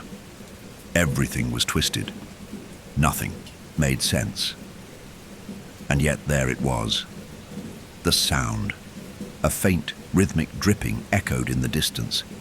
It was subtle at first, almost imperceptible, but Rosie could hear it with a clarity that sliced through the haze of confusion. The sound was like water dripping, steadily, methodically, each drop a cold reminder of the lake, of the drowning, of the thing she could never escape. The sound grew louder as she walked toward it, drawing her in as though she had no choice but to follow. The fog thickened, swirling around her like tendrils, obscuring her vision. She was walking, but it felt as though she were walking in place, moving without getting any closer to the source of the sound. Every step she took seemed to only stretch the distance between her and whatever lay ahead. And then, like a sudden shock to her system, it came into view. The lake. It was not the same lake she had stood beside before. No, this lake felt different. The water was still, unnaturally so, as if it had been frozen in time. The mist that hovered above the surface twisted in unnatural patterns, swirling like smoke. The dark, reflective surface of the water felt like glass, but alive, pulsing with some unholy energy, as though the lake itself was breathing, watching. Rosie's breath caught in her throat, and she instinctively took a step back. The sound of the water dripping had ceased, but something else had replaced it. A low, guttural hum, vibrating beneath the surface of the water, like the lake was alive, its voice murmuring to her from beneath the dark depths. Her stomach churned with an overwhelming sense of dread. She knew this place. The moment she saw the water, she felt a cold rush of recognition. This wasn't just any lake.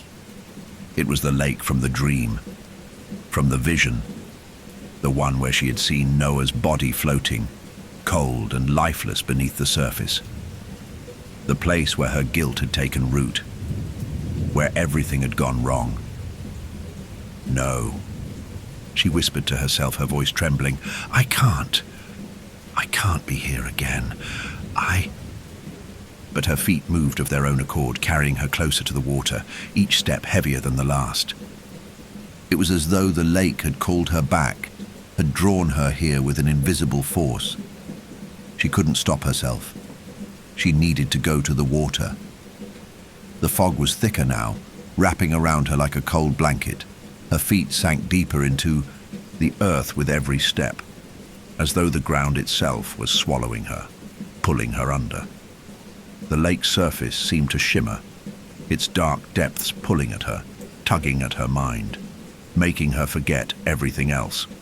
Who she was, where she had come from, what she was supposed to do. Noah? Her voice cracked as she called out his name. Her heart ached with the weight of her guilt, the unshakable feeling that she had failed him, that she had failed to save him when it mattered most. And then she saw it. A figure standing at the edge of the lake, its back to her. Its form was indistinct, just a shadow against the shimmering water. But Rosie knew, deep in her bones, that this was no mere reflection. This was him, the boy who had drowned. Noah, or at least what was left of him. Her pulse quickened, and she took another step forward, her feet sinking into the mud, dragging her further into the depths of the water. The figure didn't turn. It just stood there, unmoving, its back to her, as if waiting for her to approach, as if waiting for her to acknowledge what had been lost. Her hands shook as she reached out toward the figure, her breath ragged, her chest tight with panic. Noah, she whispered, her voice a desperate plea. Please. The figure shifted slowly, turning just enough for Rosie to catch the faint outline of a face, a pale, distorted face, its features twisted by the water, its eyes hollow and empty. It was Noah, but it wasn't him. It was something else, something that had been warped and changed by the curse. The boy's form flickered like a broken reflection in a shattered mirror, and for a moment, Rosie thought she saw the same twisted grin she had seen in the mirror earlier. You should have saved me, Rosie, the figure whispered, its voice hollow, empty, like the words had been sucked from the very depths of the lake. The words pierced through her like a knife, twisting in her chest, and for a moment she felt the world tilt beneath her. The ground beneath her feet crumbled, and she fell into the water, the cold depth swallowing her whole. She gasped, her body jerking as she was plunged into the freezing lake, the water filling her lungs, drowning her in the same guilt that had consumed her for so long. Her vision blurred, and everything went dark. And then, just as she thought she might lose herself completely, a single thought broke through the chaos. Time had already been lost, and it was slipping further away.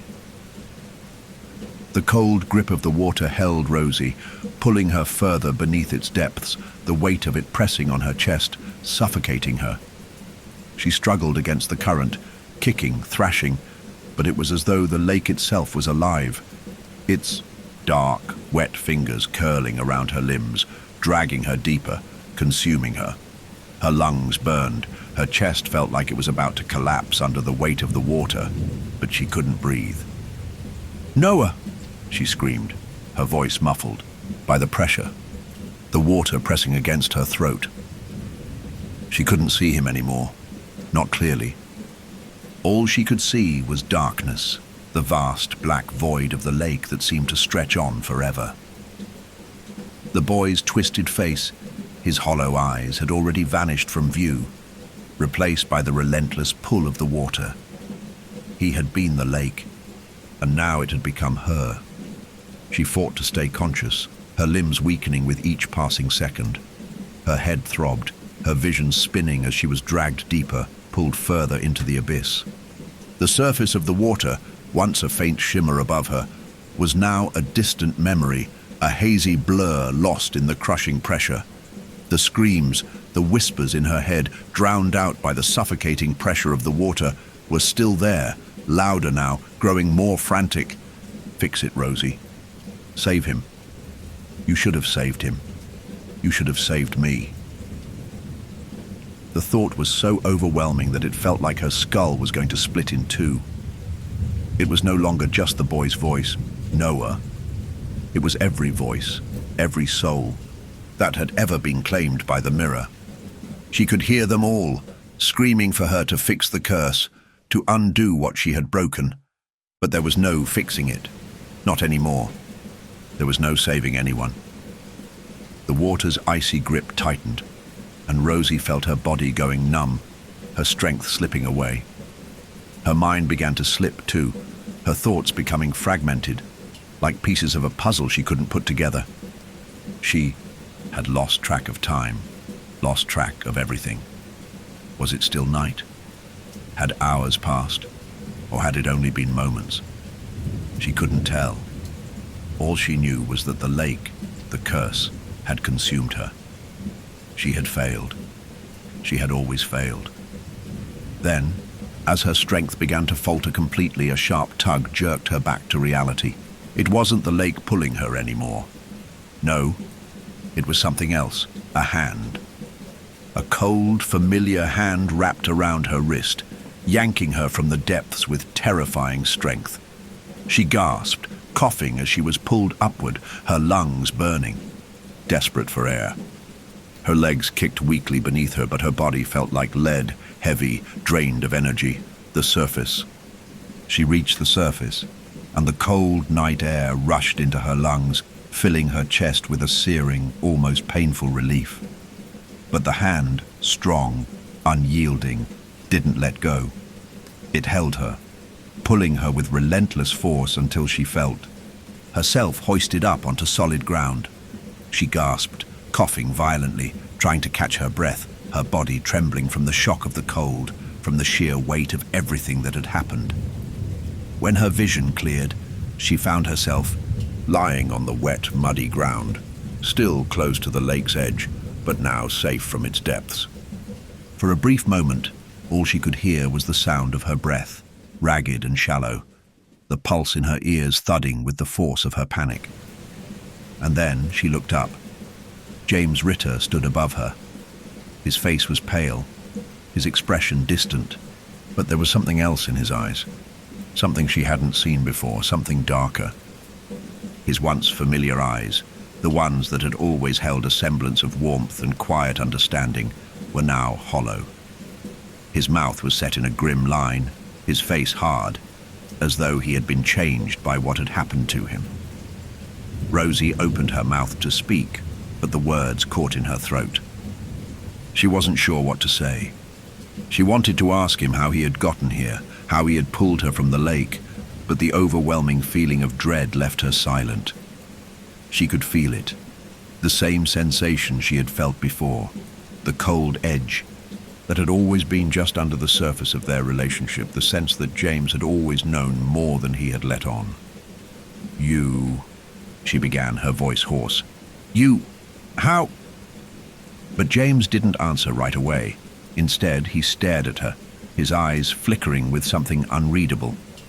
It wasn't the face of the man who had taken pity on her when she had first arrived in Hawthorne Heights, the man who had seemed eager to help her restore the mirror. It wasn't the same man who had trusted her with such an impossible task. Now he looked almost empty. "Do you know what you've done?" James's voice was a low growl, filled with a quiet intensity that sent a chill through Rosie's spine. Rosie's heart twisted painfully in her chest. She opened her mouth to speak, but the words wouldn't come. How could she explain? She knew what she had done. She had opened the door. She had let the curse back into the world. But she couldn't. She couldn't put it into words. Couldn't face the truth of her failure. I didn't mean for any of this to happen, she whispered. Her voice cracked with the weight of the confession. I just wanted to fix it. I just wanted to bring him back.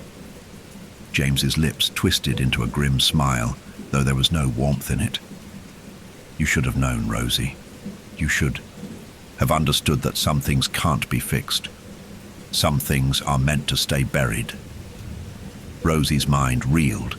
She was so close to the truth, so close to understanding what had happened, but it slipped through her fingers like water. She wanted to scream at him, to demand answers, to ask why he had done this to her, to everyone.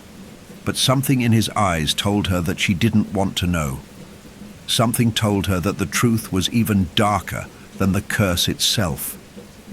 You don't understand, she said, her voice rising in panic. I didn't mean for this to happen. I didn't mean to open the door. I couldn't.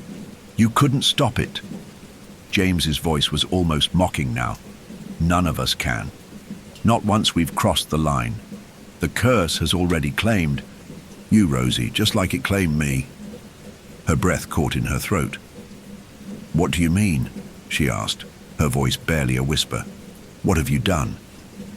James didn't answer. Instead, he stepped back from her, his eyes falling to the edge of the lake, where the mist seemed to pulse in the air, swirling like something alive. There was an eerie, unnatural quiet in the air, as though the world itself was holding its breath. You didn't just restore the mirror, James said finally, his voice laced with bitterness. You became it. And in that moment, Rosie understood. She hadn't just been trying to fix the mirror. She had been feeding it, feeding the curse that had swallowed them all. She had been consumed, and now, like James, she was no longer. Part of the world she had known, she had crossed the line just as he had. And now, there was no turning back. Still here? Brave. Or maybe you just like the feeling of being watched. Like, subscribe, and drop your time and location in the comments, so we know who's still out there. Now breathe slow. The worst is coming. The world around Rosie felt like it was dissolving into something unfamiliar, as if the boundaries between the present and the past, between what was real and what was an illusion, had fractured beyond repair. She stood at the edge of the lake, shivering not just from the cold, but from a deeper, gnawing sense of dread that seemed to seep into her bones. The fog clung to her, wrapping around her like a second skin, muting the world into a dreamlike blur where every step felt like it might send her tumbling into some abyss. She couldn't shake the words that James had spoken to her. You became the mirror. They echoed in her mind like a constant hum she couldn't escape. She had thought she was simply restoring it, fixing the broken pieces, but now she saw it clearly. She wasn't just repairing the mirror. She had been feeding it, feeding the curse with her guilt, her sorrow, her failure. And now, the mirror had her. She was a part of it, as much as the souls it had already claimed. It wasn't just the curse that was breaking her, though. It was the unraveling of her own mind. The guilt she had carried for years, the death of Noah, her brother, had always been a weight on her shoulders, but now it was consuming her from the inside out. The more she tried to push it away, the more the curse seemed to feed on it. The whispers grew louder, more insistent. Fix it. Save him. Save yourself. She staggered back, her legs weak, her heart hammering in her chest. Everything around her felt wrong, as though she were trapped in a dream, unable to wake. The lake's surface rippled, the water shifting unnaturally, but it wasn't the water moving. It was the air itself, warping, pulling, distorting. And then, For the briefest of moments, the world around her stopped. Rosie's breath caught in her throat as the fog parted, just enough to reveal a distorted reflection. It wasn't just the lake anymore. It wasn't just the boy, Noah. She saw herself. Her reflection was not as it should be. It was twisted, broken. The familiar features she'd always known now seemed alien, as though someone had taken her face and bent it out of shape. The eyes staring back at her were hollow, like dark pools that swallowed everything in their path. Her mouth was stretched into a grotesque smile, one that didn't belong to her, that was not hers to wear. The reflection in the water flickered, and for a moment Rosie could hear the whispers more clearly now, louder, angrier. "You did this." The words were coming from the reflection, but they weren't her words. They were the words of someone else. The voice was deep, ancient, and filled with an unholy bitterness. "You never saved him," the reflection spat. The voice was like ice scraping over her skin, cold and cruel. "You could have saved him, but you failed." The words struck her with such force that Rosie staggered back, feeling the weight of them crush her. She could hear Noah's voice now, faint, like a distant memory. "Fix it. Fix it before it's too late." "No," Rosie whispered, shaking her head. "No, I didn't mean to. I couldn't." But the reflection didn't care. It only stared at her, unblinking, accusing, twisting into something darker and more monstrous with every passing moment. The edges of its face blurred, becoming indistinct, as though the reflection was eroding from the inside out, eaten alive by the curse she had awakened.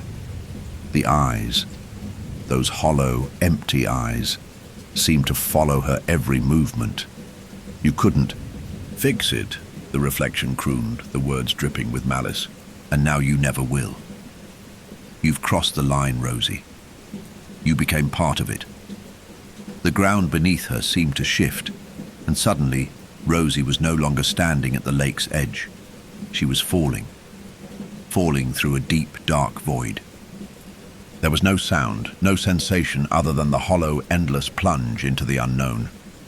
Her stomach lurched with the dizzying sensation of free fall, but she didn't know where she was going.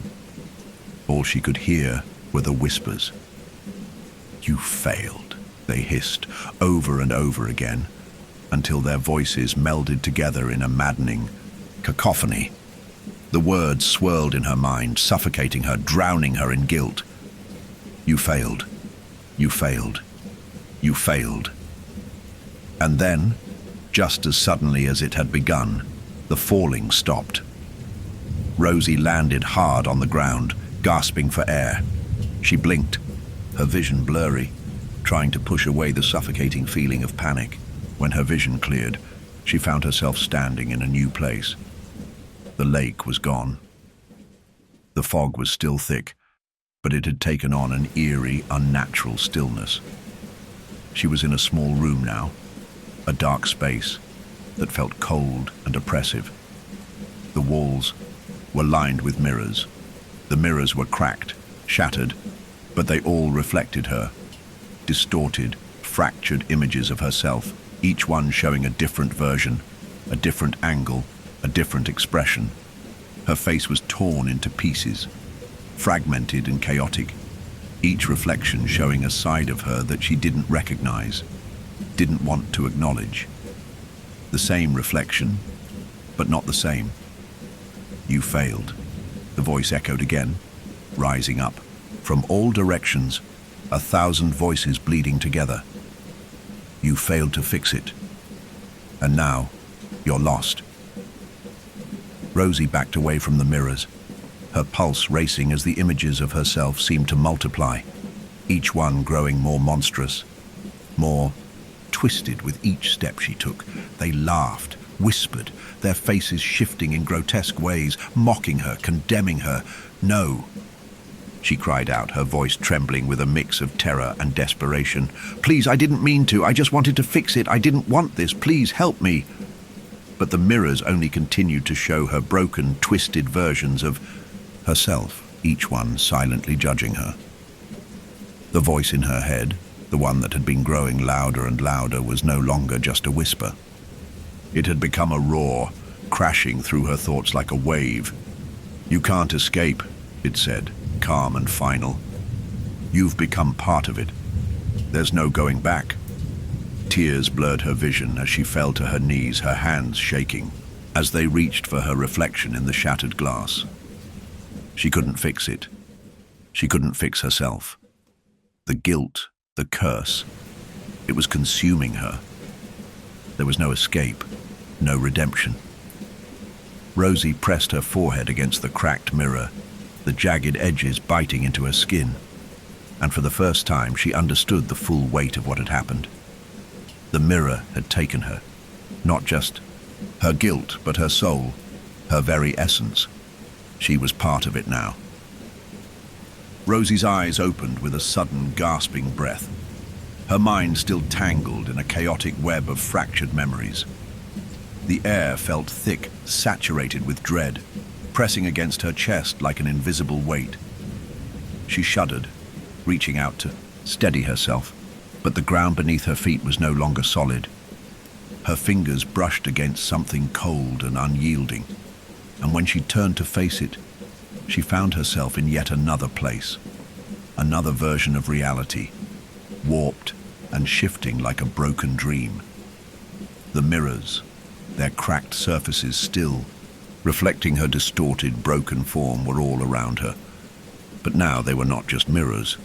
They were windows, each one showing a different version of herself, a different path, a different mistake, a different reality. Each reflection flickered with jagged flashes of memories she hadn't realized she had lost, visions of a life that had never truly been hers. The twisted grin of her reflection mocked her, her hollow eyes staring back at her with a depth of knowing, a knowing that she had been too blind to see before. She had failed. She had opened the door to this nightmare, and now there was no way out. The weight of that truth pressed against her chest, suffocating her. But there was something else too, a deeper, more insidious feeling: betrayal. The realization slowly crept into her mind like a shadow, and her heart seemed to stop for a beat as she turned her head toward the one person she had trusted most in all of this. James Ritter stood at the edge of the room, his figure framed by the shattered mirrors, his expression unreadable. His face was pale, drawn, but there was a coldness in his eyes now, a hardness that had not been there before. His hands were clenched at his sides, and though he stood motionless, Rosie could feel the weight of his presence, as if it had physically pressed against her. For a moment, she felt a flicker of relief, a small, desperate hope that maybe, just maybe, James had come to help her, to fix it. But that fleeting hope quickly died as his eyes narrowed and he took a step forward. "You're still here," she said, her voice hoarse, a tinge of disbelief in her words. She pushed herself up from the ground, her limbs shaky, but she couldn't tear her gaze away from him. James, I thought..." "You thought I was your ally?" James interrupted, his voice a low, bitter laugh. "You never understood, did you, Rosie?" The word struck her like a slap, and her body stiffened. She recoiled instinctively, but something in her heart told her that she already knew where this was going. She had always sensed it, the coldness beneath the surface. She had seen it in the way James had watched her, the way he had silently guided her into this nightmare. It hadn't been for her benefit. James wasn't here to save her. "You never did you?" he continued, his voice quiet but heavy with an icy finality. "You were always just a tool, Rosie, just another pawn in this game." "No," Rosie whispered, her voice trembling, barely able to form the words. You were the one who helped me. You gave me the mirror. I gave you nothing." James cut her off, stepping forward now, his gaze unwavering. "I gave you the curse, Rosie, You never restored the mirror. You just fed it. You fed your guilt, your grief. And you know what? It didn't just take you. It took me too. Rosie stumbled back, her breath coming in quick, panicked gasps. Her chest tightened, her throat constricting as the pieces began to fall into place. The weight of his words, those cold, harsh truths, settled in her gut, making it hard to breathe. You lied to me, she said, her voice breaking with the realization, the bitter taste of betrayal now rising in her throat. You used me. All of this. It was never about fixing it. It was about feeding it. Feeding the mirror. James didn't respond immediately. Instead, he stared at her, his face expressionless, almost cold. He looked like he had already made his peace with it, as though he had known all along what the outcome would be, and he was no longer even surprised. His eyes darkened with a cruel understanding that made Rosie's heart twist painfully in her chest. You were always part of it, Rosie, he said finally, his voice low, almost contemplative. You wanted to fix it, but you couldn't. The curse had you the moment you laid your hands on that mirror. I thought maybe, just maybe, you'd figure it out. But you couldn't. You couldn't see past your own guilt to realize that you were already lost. No, Rosie whispered, the weight of his betrayal sinking in, crushing her with its finality. She staggered backward, her legs weak beneath her. She could feel the tears welling up, but they wouldn't come. She had no strength, left to cry. All that was left was the crushing pressure of reality, of the truth she had refused to see. No, I trusted you. I thought you were helping me. You brought me here. James stepped closer, his eyes piercing her soul as he spoke. His voice colder now, more detached. I did help you, Rosie.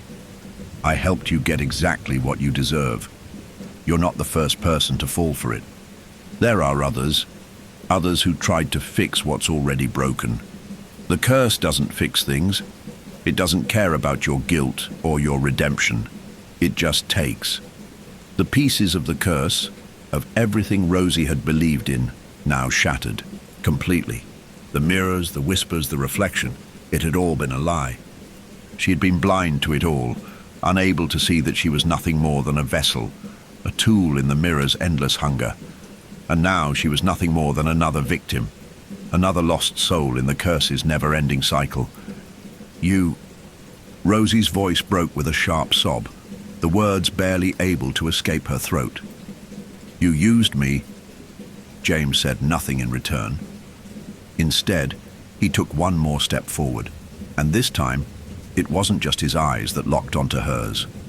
His presence seemed to envelop her, the air growing cold and suffocating with every inch he closed between them. You were never supposed to fix it, Rosie, James whispered, his voice soft but final. You were supposed to break. Just like the rest of us. The word cut through her like a knife. Break. She was already broken, already a part of the curse that had taken her from the moment she set foot in Hawthorne Heights. She was nothing more than a piece of the puzzle, trapped, consumed by her own failure, by the guilt that had led her here. And now, the mirror had claimed her completely. Before she could say another word, before she could react, a sudden force ripped through her mind, so strong, so violent, it was like her thoughts were being pulled apart. The whispers, the voices, the curse, it all flooded her, overwhelming her senses. The pressure became unbearable, and her body fell to the ground, as if it had been drained of all energy, all life. And in that moment, just as the darkness closed in, Rosie understood. The mirror wasn't a tool to fix the past. It was a prison, a cycle of pain and betrayal, and she had become its newest inmate. James stood over her, his face a mask of indifference, and the last thing Rosie saw before the world turned black was his shadowed form. the final betrayal. Rosie's body ached.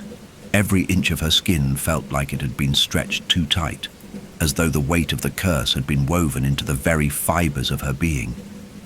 She lay on the cold floor, unable to move, unable to escape the suffocating pressure of the world around her. The fog, thick and impenetrable, hung in the air, swirling in chaotic patterns like something alive. The whispers, the voices, were louder now, no longer fragmented but unified, speaking in one voice, a deep, rumbling hum that seemed to come from the very heart of the mirror. "You are mine." The thought slammed into her mind like a force of nature, making her body jerk with a sudden rush of pressure. The ground beneath her trembled, and Rosie's breath caught in her throat. She wanted to scream, to fight, but her body refused to obey. Every breath she took felt like it was drawn through a tight, suffocating chokehold, every movement sluggish and forced. The lake, the mirrors, the reflections, they were all tangled together now, fused in a way that made her sense of reality slip further and further out of reach. The world was dissolving. The room she was in, the shop, the place she had started this journey, was no longer there. The walls had melted into darkness, and the floor had become a vast, endless expanse of shadow. It was as if she was standing at the edge of the universe, on the precipice of something ancient and unknowable. And yet, in the center of it all, there was one thing that remained constant. The mirror. It stood before her, its surface reflecting nothing but darkness at first. But then, as if some invisible force were awakening it, the cracks in the glass began to move, to shift and pulse with a strange energy. The thorns, which had once been mere symbols etched along its edges, now seemed to breathe. They grew and twisted, their jagged tips reaching out like tendrils, their black, thorny shapes stretching across the glass. It was as though the mirror itself were alive, a monstrous, sentient thing feeding on her fear, her guilt, and her brokenness. Rosie's eyes widened with terror as she watched the mirror's surface ripple, like the still surface of water disturbed by a stone. It was moving. The mirror was moving, and in the reflection, something was beginning to form. At first it was subtle, a shadow, a faint outline of something or someone emerging from the depths of the glass. The figure slowly took shape, its edges flickering, in and out of focus, like an image struggling to hold itself together. Then, with a sudden sharp crack, the mirror's surface shattered completely, sending a ripple of energy through the air. The reflection in the broken glass shifted, twisted, and reformed. The boy, the twisted, distorted figure of Noah, emerged from the mirror's depths, his face now contorted into something more monstrous, more inhuman than before. Rosie's pulse quickened, her heart thudding painfully in her chest as she tried to push herself up from the floor.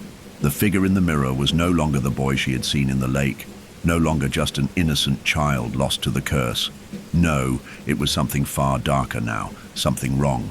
His skin was mottled with dark veins, his eyes hollow and vacant, his mouth twisted into a horrific grin that stretched far too wide. He was no longer human, no longer even a reflection of what had been. He had become part of the curse, an extension of it, and now he was coming for her.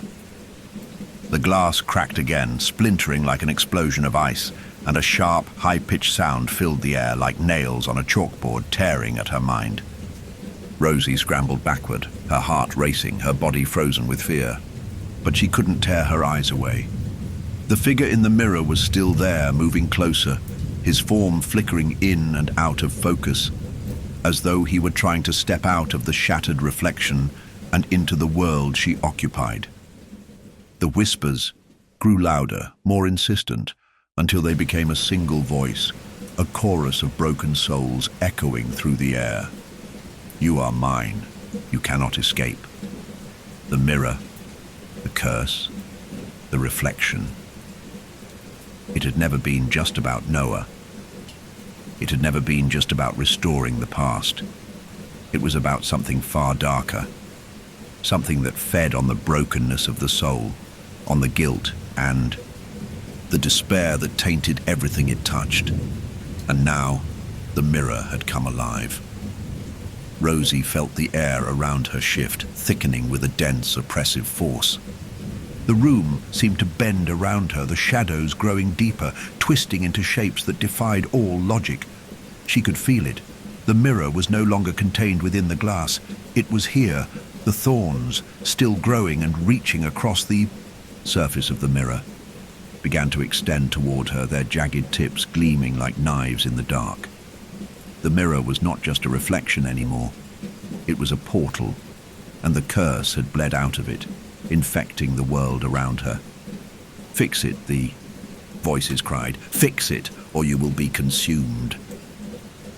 Rosie's breath was ragged, her mind spinning with the weight of the curse that had claimed her. The boy, the twisted reflection, was no longer just a vision. He was here, his eyes locked on hers, his face twisting in a grotesque mockery of her own guilt. But it wasn't just the boy. The reflection in the shattered glass was beginning to take form again. Different versions of herself, her face contorted with despair and guilt. Each reflection, each broken piece of herself, moved with an unnerving sense of purpose, closing in on her, surrounding her. They were no longer just reflections. They were manifestations of the curse, and each one held a piece of her soul, a piece of the guilt that had kept her tethered to the mirror's power. "You failed," one of the reflections whispered, its voice sharp and cold. "You couldn't fix it. You couldn't save him." Rosie closed her eyes, her head pounding, as the weight of the curse threatened to consume her completely. She could feel it now, the breaking point. She had crossed the line. She had tried to restore what could never be restored, and now there was nothing left. The mirror wasn't just an object. It was a reflection of her own soul, twisted and corrupted, and she had become part of it. Her vision began to swim with blackness, and the ground beneath her feet started to crumble. The voices were everywhere now, a cacophony of shattered memories and lost souls, pulling her down into the abyss. And at the center of it all, the reflection of the boy, Noah, continued to loom, his hollow eyes never leaving hers. "You cannot escape," he whispered again, his voice 1,000 times louder than before. "You will never escape. You are already part of the curse." And as the last of the light faded from the world, Rosie understood.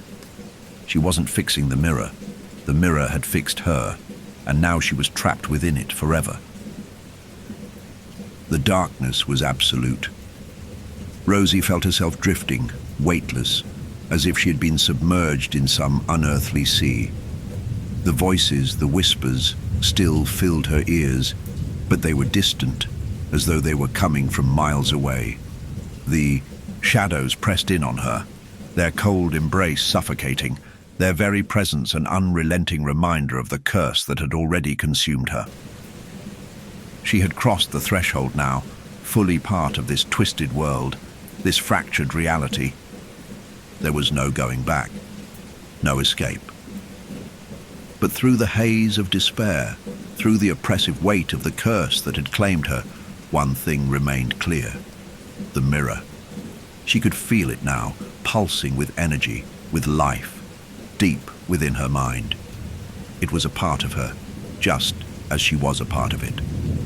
Its presence was suffocating, consuming every thought, every breath.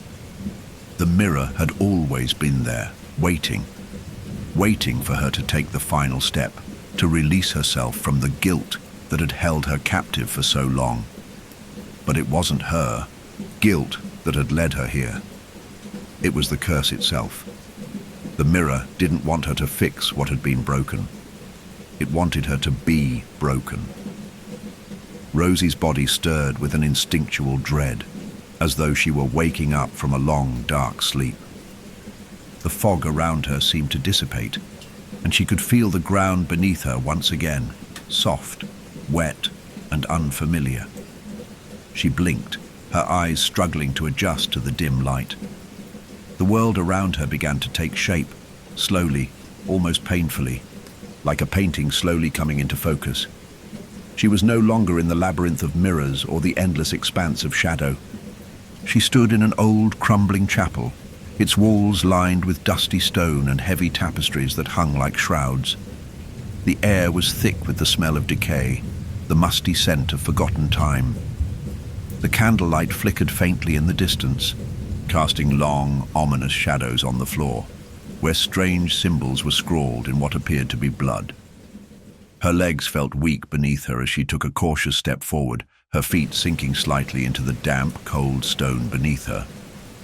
She reached out instinctively, running her hand along the smooth, worn surface of an altar that sat in the center of the room. The surface was cold, too cold, and as her fingers brushed against it, a sudden tremor of recognition ran through her. This wasn't just any chapel.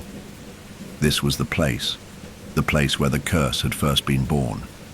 This was the source, the mirror, the cursed object. It had not just been a relic.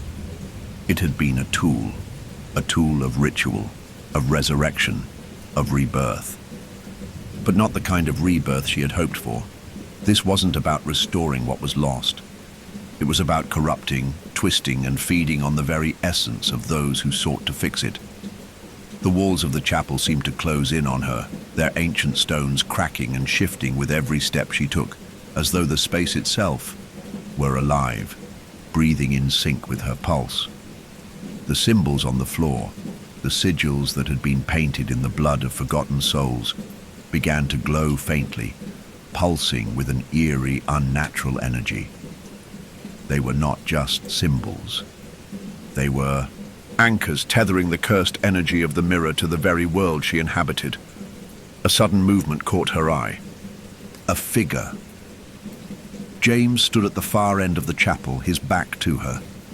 He was still the same, pale, hollow-eyed, but now something in his posture had changed. There was a stillness to him, an unnatural calm. His arms were raised and he was whispering, something under his breath, a chant, something old, something forbidden.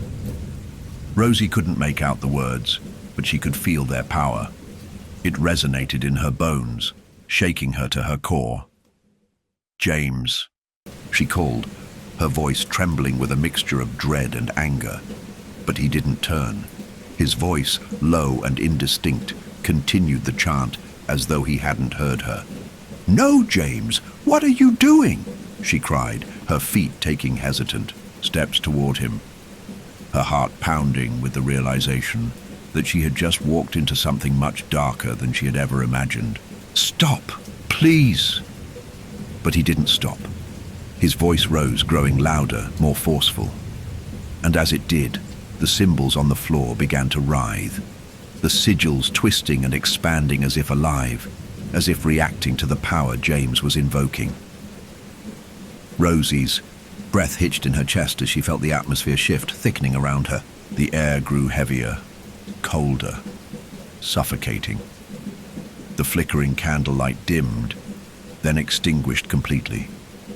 In the eerie silence, a strange hum filled the space, a vibration that seemed to echo from the depths of the earth itself. The ritual was reaching its climax. James raised his hands higher, and with one final guttural chant, the air seemed to snap. The ground beneath Rosie's feet trembled violently, and a low, echoing crack split the air. The altar at the center of the room shattered into pieces, the stone breaking apart like brittle glass, sending dust and debris flying through the air. And in the center of the chaos, the mirror began to glow, a pale, sickly light that seemed to pulse with unnatural life. Rosie stepped back instinctively, her heart racing as she realized what was happening. James had been preparing the ritual all along, but it wasn't for her to fix the mirror. It had always been about feeding it, about feeding the curse. "You," Rosie gasped, her voice trembling as the weight of the truth hit her like a physical blow. You wanted this. You wanted to bring it back, to awaken it. James finally turned to face her. His eyes were cold now, devoid of the warmth that had once been there. There was no remorse, no apology in his gaze. Only the cold, calculating expression of someone who had already made peace with the darkness. I didn't bring it back, he said, his voice low and detached. It was already here, all along. I just gave it what it wanted. I gave it what you wanted. No, Rosie whispered, her heart sinking as she realized the depth of her mistake. She had been too blind to see. She had thought James was helping her. She had thought she could fix the curse, restore the balance. But James hadn't been helping her. He had been manipulating her, using her guilt and her desire to right the wrongs of the past, to awaken something far darker than she could have imagined. And now there was no turning back. The mirror's glow intensified, and the shadows in the room seemed to grow longer, more ominous, as though they were reaching toward her. She felt the power of the ritual, the terrible weight of it, pressing against her chest. The mirror was coming alive, and with it, the curse was reborn. The power, the hunger, it was too great now. You've already lost, James whispered, taking a slow, deliberate step toward her, his cold eyes never leaving hers. You just don't know it yet. With that, the mirror's light exploded outward, and the room plunged into darkness. The darkness swallowed Rosie whole. One moment she was standing in the chapel, trapped in a whirlwind of memories and curses, and the next, the world around her seemed to collapse. The mirror's blinding light exploded outward, consuming everything in its path, and Rosie's body jerked as if yanked by unseen hands. Her heart pounded in her chest, and she could feel the weight of everything, the guilt, the fear, the hopelessness pressing down on her, each thought slipping further from her grasp, like pieces of glass falling away from the shattered whole of her existence.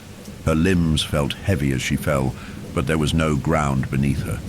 It was as though she was suspended in the void, floating, sinking, lost in an endless sea of blackness. She couldn't feel her body anymore. No sensation, no physicality. All she could feel was the crushing, suffocating pressure of the mirror's power, wrapping itself around her, squeezing her thoughts, erasing her very sense of self. The whispers, they were still there, louder now, more insistent. Fix it. You should have saved him. You should have saved yourself. You should have fixed it. Her chest tightened with the weight of the voices, and for a moment she was overwhelmed by the feeling that she was losing herself, being consumed by the curse entirely. The guilt, the endless gnawing guilt, had always been there, but now it was a part of her in a way that was suffocating. She couldn't think clearly. She couldn't breathe. The darkness was closing in on her, and there was nothing she could do to escape it. She felt herself falling deeper into the abyss, her thoughts spiraling out of control, when suddenly the voices stopped. The silence was deafening. The absence of sound felt more oppressive than the relentless whispers had been.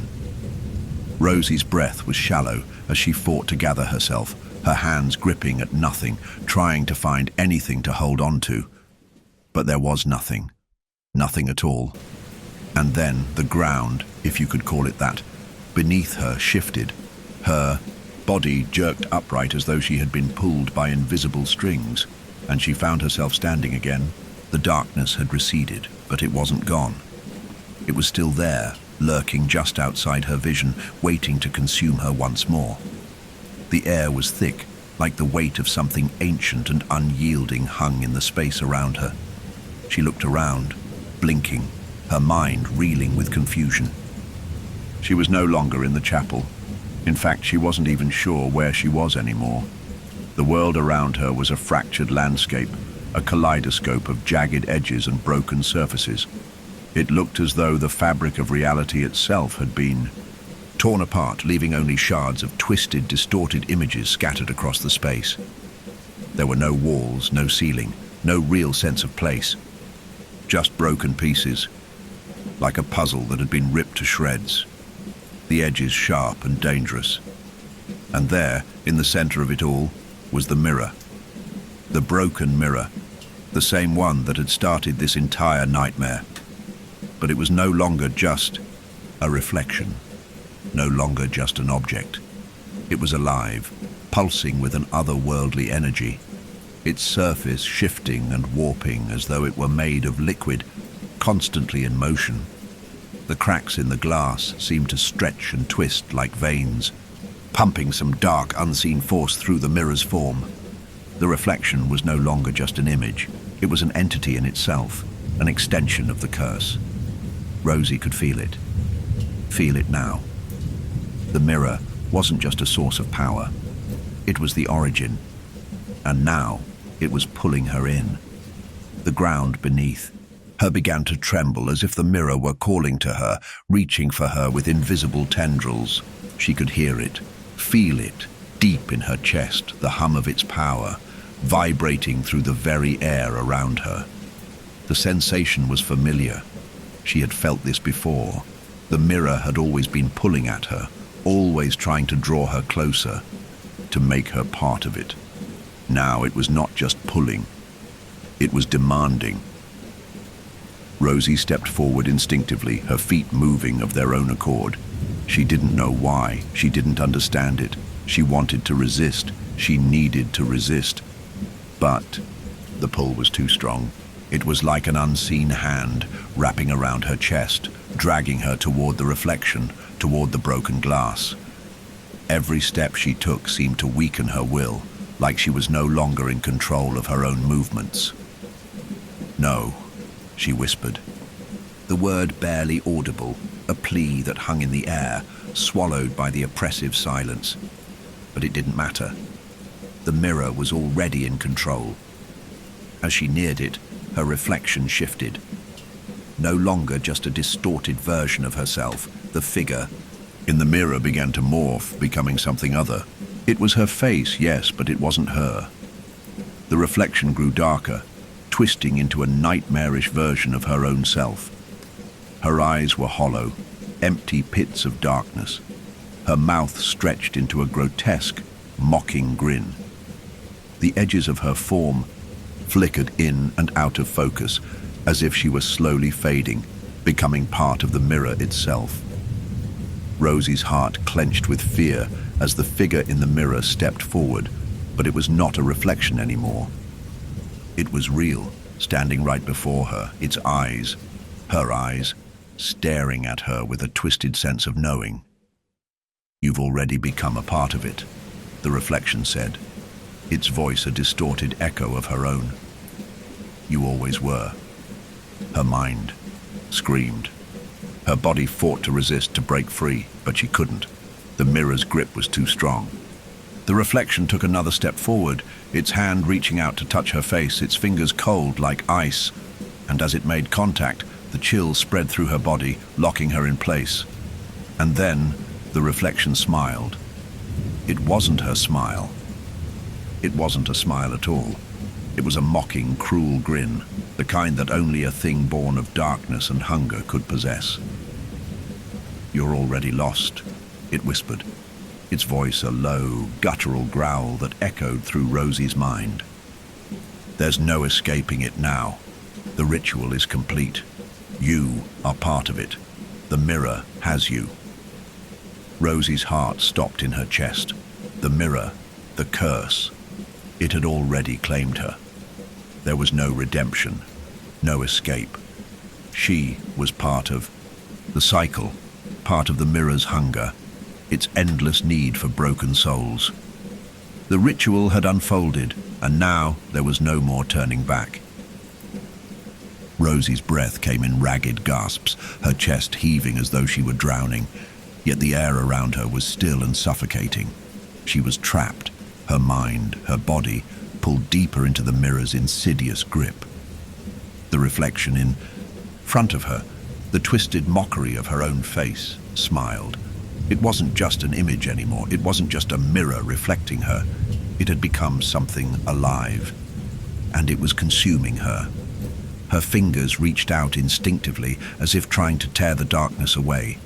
But the moment her hand grazed the cold surface of the mirror, a jolt of ice shot through her, freezing her in place. The glass wasn't glass anymore. It was solid. It was alive, pulsating under her touch. The sensation made her skin crawl, her mind unraveling further with every passing moment. She was caught, trapped in the curse, caught in the ritual that had already played out, already consumed every shred of what she once was.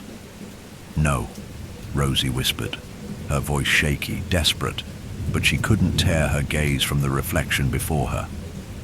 Her twisted self grinned, and her eyes were hollow, cold, like two empty voids that swallowed everything around them. "You were never meant to fix it," the reflection murmured, its voice echoing from deep within the mirror. "You were always just a means to an end." Rosie tried to back away, but her feet felt like they were rooted to the ground, heavy, immovable. The mirror's pull was relentless now, like a force that commanded her very soul. It was no longer just a reflection. It was a presence, a force that had burrowed deep into her, into her guilt, her grief.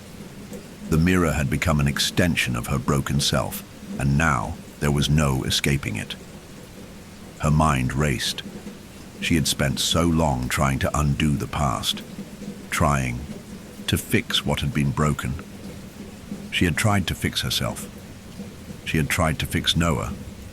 But now she understood. The mirror had never been about fixing anything. It wasn't about redemption or salvation. It was about consumption. It was about taking everything she had, everything she was, until there was nothing left. And now, she was no longer just a victim. She was part of the curse, part of the reflection, part of the ritual that had been unfolding all along. Rosie gasped, her voice barely a whisper, struggling to comprehend the magnitude of what she had allowed to happen. I didn't want this." The reflection in the mirror tilted its head, as if considering her words. Its smile stretched wider, more sinister, as if it found some dark amusement in her plea. "You never did," the reflection replied, its voice laced with mockery. "You never wanted to be part of it, but you always were. You just couldn't see it." The mirror pulsed again, its surface rippling, and suddenly the world around Rosie shifted. The chapel, the broken pieces of the ritual, began to fade, disintegrating into darkness. It was as if the space itself was eroding, collapsing in on itself, and Rosie was being pulled along with it. She tried to cry out, but her voice was swallowed by the oppressive silence. Her surroundings disappeared, replaced by an endless void of swirling blackness. There was nothing here, nothing but the cold, aching emptiness of the curse. Her body felt weightless, suspended in this endless dark, but she could still hear the mirror's whispering call, the voices that had once been fragmented, now merging into one all-encompassing roar. "You're mine now." The words slammed into her mind, crashing through her thoughts like a thunderclap. She gasped, clenching her fists, feeling the pain of it, the weight of her failure. She could feel it all. Her guilt, her despair, every moment she had failed Noah, every moment she had failed herself. And then a new voice broke through the cacophony, a voice she hadn't heard in so long. Rosie. It was faint, distant, but familiar. It was Noah's voice. "Noah," Rosie whispered, her eyes snapping open, her heart leaping in her chest. "Noah, is that you?" She felt her body move before she could even will it to, as if something within her was pulling her toward that voice. She didn't know if it was the last vestige of hope or the curse trying to drag her deeper, but she reached out, desperately searching for the source of that voice. And then, through the darkness, she saw him. Noah. He was standing there, his figure bathed in an ethereal light that cut through the blackness, his eyes wide, unblinking. His face was not twisted, not monstrous, as it had been in the reflection, but it was still unfamiliar. There was something strange about the way he looked at her, something off. But it was him. She could feel it. Noah. She breathed, reaching out to him, her heart aching. "I'm so sorry. I couldn't save you. I couldn't fix it." His eyes flickered, and in that brief instant, Rosie saw the truth. It wasn't Noah standing before her. Not really. It was the curse. It was another reflection, another manifestation of the guilt and sorrow she had never been able to shake. The boy's face contorted again, shifting into something darker, something malevolent. His smile stretched impossibly wide, and his eyes, his hollow, empty eyes, pierced her with a coldness that made her blood run cold. "You're still trying to fix it," he whispered, his voice now thick with the distortion of the curse. "But you can't. It's already done. You've already given everything to it, everything you are." Rosie's knees buckled, her body shaking with the force of the realization. It wasn't just the boy. It was the reflection of everything she had ever lost. The mirror had fed on her guilt, her grief, and now it was manifesting those feelings, pulling them from the deepest recesses of her mind, turning them against her. "No," she whispered, but her voice sounded distant, as if she were speaking from the edge of her own consciousness. "No, I can't." And then the reflection, Noah's twisted form, stepped forward, extending its hand to her. The fingers were cold, too cold, but Rosie found herself reaching for it. She didn't know why. It wasn't the boy she had wanted to save. It was something else, something that had consumed everything good, everything pure within her. The moment her fingers brushed against his, the world around her shattered. Reality fractured into 1,000 pieces, each one pulling her deeper, further away from who she had once been. The curse, the mirror, it had consumed her completely. Her body shook with the weight of it, and the final realization struck her like a physical blow. The price of salvation had been too great. The mirror had already claimed her, and there was no coming back. Rosie's body felt numb, her skin prickling as the darkness continued to fold around her. She was no longer sure if she was standing or falling, or if the world she had once known had ever really existed at all. The air, thick and suffocating, seemed to press in from every direction, choking her thoughts, suffocating her very soul. Her breath came in shallow gasps, each inhale burning her lungs with a coldness that felt like it was tearing through her from the inside out. The reflection, the distorted form of Noah that had appeared in the void, was gone. But the darkness, that oppressive weight of the curse, remained. The mirror had become the darkness, and now there was no clear line between what was real and what was imagined. The world had merged into one, a twisted landscape where the laws of reality no longer applied. Shadows stretched and shifted unnaturally, swirling around her like a living thing, reaching out with unseen hands, tugging at the edges of her mind.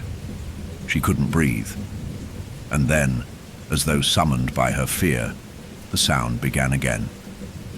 The low, guttural hum. It started faint, like an echo deep within the earth, but it grew louder, vibrating through the very air around her, vibrating through her skin. It was coming from everywhere, from the ground, from the walls, from her own mind. The mirror is calling. Rosie's head snapped up, her eyes wide with realization. It was no longer a reflection she could escape from. The mirror wasn't just a thing. It was a force, a living entity, and it had become one with her. The pain in her chest intensified as the hum grew louder, piercing her consciousness. The curse had already taken everything from her, but it wanted more. It needed her, body and soul, to complete its twisted cycle. The space around her flickered again, the shadows twisting and contorting. The edges of her vision blurred, and for a brief moment, the familiar shape of the chapel reappeared. An impossible vision in the midst of the darkness. The stone altar, the blood-stained floor, the shattered mirrors. But this time it wasn't just the chapel. It was the place where it had all begun, the place where the ritual had been forged. And in the center of it all stood the mirror. It was no longer just an object of glass. It had become something else, something alive. Its surface rippled like water, constantly shifting, constantly changing. The thorns that had once only adorned its edges now reached out from the glass, writhing like serpents, stretching and pulling, hungry for something, for her. The cracked pieces of glass glittered with an unnatural light, pulsing in time with the hum that filled the air. It was waiting for her. Her chest tightened as she stepped forward, instinctively drawn toward it. Her feet moved as if they had a mind of their own, carrying her closer to the mirror, even though every part of her screamed to turn away. She had tried to escape it. She had thought she could fix it. But now she knew the truth. There was no fixing it. There was no undoing what had been done. The mirror didn't want her to restore the past. It wanted to consume her, and she had already given it everything. As she neared the mirror, the edges of her vision began to flicker, images flashing in and out of focus. The boy, Noah, his eyes wide and pleading, his body twisting and contorting as he reached out for her. But it wasn't just Noah. It was every reflection she had ever seen. Every version of herself, every memory, every broken fragment that had once been whole. All of it was there, in the mirror. All of it was her. The voices came again, louder than ever, rising in a crescendo, pushing against her mind. Fix it. Save him. Save yourself. You have always been part of it. Her breath hitched. She couldn't escape. She couldn't fix anything. She had failed. The mirror's surface rippled again, and this time, instead of her reflection, something else appeared. It wasn't a face. It was a presence. Something cold and hungry. An ancient force that had been waiting in the depths of the mirror, waiting for her to bring it back. It was a blackness, a void, an endless chasm that stretched infinitely. And from within that void, a voice spoke. It was deep, low, a guttural whisper that came from everywhere, vibrating through her very bones. You are mine now. You have always been mine. The weight of the curse, of the darkness, pressed down on her, suffocating her, crushing her. She felt her body tense as if it were being pulled in. Her vision blurred as the mirror seemed to reach for her, its thorns, its dark power, trying to claim her, to pull her into the reflection. The pull was irresistible, and no matter how hard she fought against it, she couldn't escape. The reflection of herself, of Noah, of every twisted piece of her past, was pulling her deeper into the darkness, deeper into the curse. And then, just as she thought she couldn't take it anymore, her hand touched the surface of the mirror. The moment. Her skin made contact with the glass. The world around her shattered. The darkness collapsed in on itself, and the mirror came alive. It was no longer just a reflection. It was real, pulling her into it, wrapping around her, suffocating her with its hunger. Her body was jerked forward, and she felt herself being drawn into the glass, her vision consumed by the endless void of the reflection. The world she had known, the world she had tried so desperately to hold on to, dissolved in an instant. She could feel the mirror's power, the coldness of it, seeping into her very soul. She was part of it now. She had become part of the curse. There was no escape, no redemption, no way out. The last thing she saw before the darkness took her completely was her own reflection, twisted and distorted beyond recognition. And as the world faded, as the mirror's grip tightened around her, she heard a final whispered voice. "You are mine." And then everything was swallowed by the dark. The darkness was suffocating. Rosie's mind felt as if it were being crushed by the weight of it, the pressure building around her, until she could no longer distinguish where she ended and where the blackness began. She could feel it, a coldness that seeped into her very bones like an ice storm settling deep within her chest. Her thoughts were no longer her own. They drifted, tangled and fragmented, lost in the void of the mirror's power. The mirror, the cursed reflection, had taken her, her body, her mind, her soul. She was no longer part of the world she had once known. There was no ground beneath her, no sky above. There was only the deep, unyielding blackness and the hollow ache that reverberated through her like an endless echo.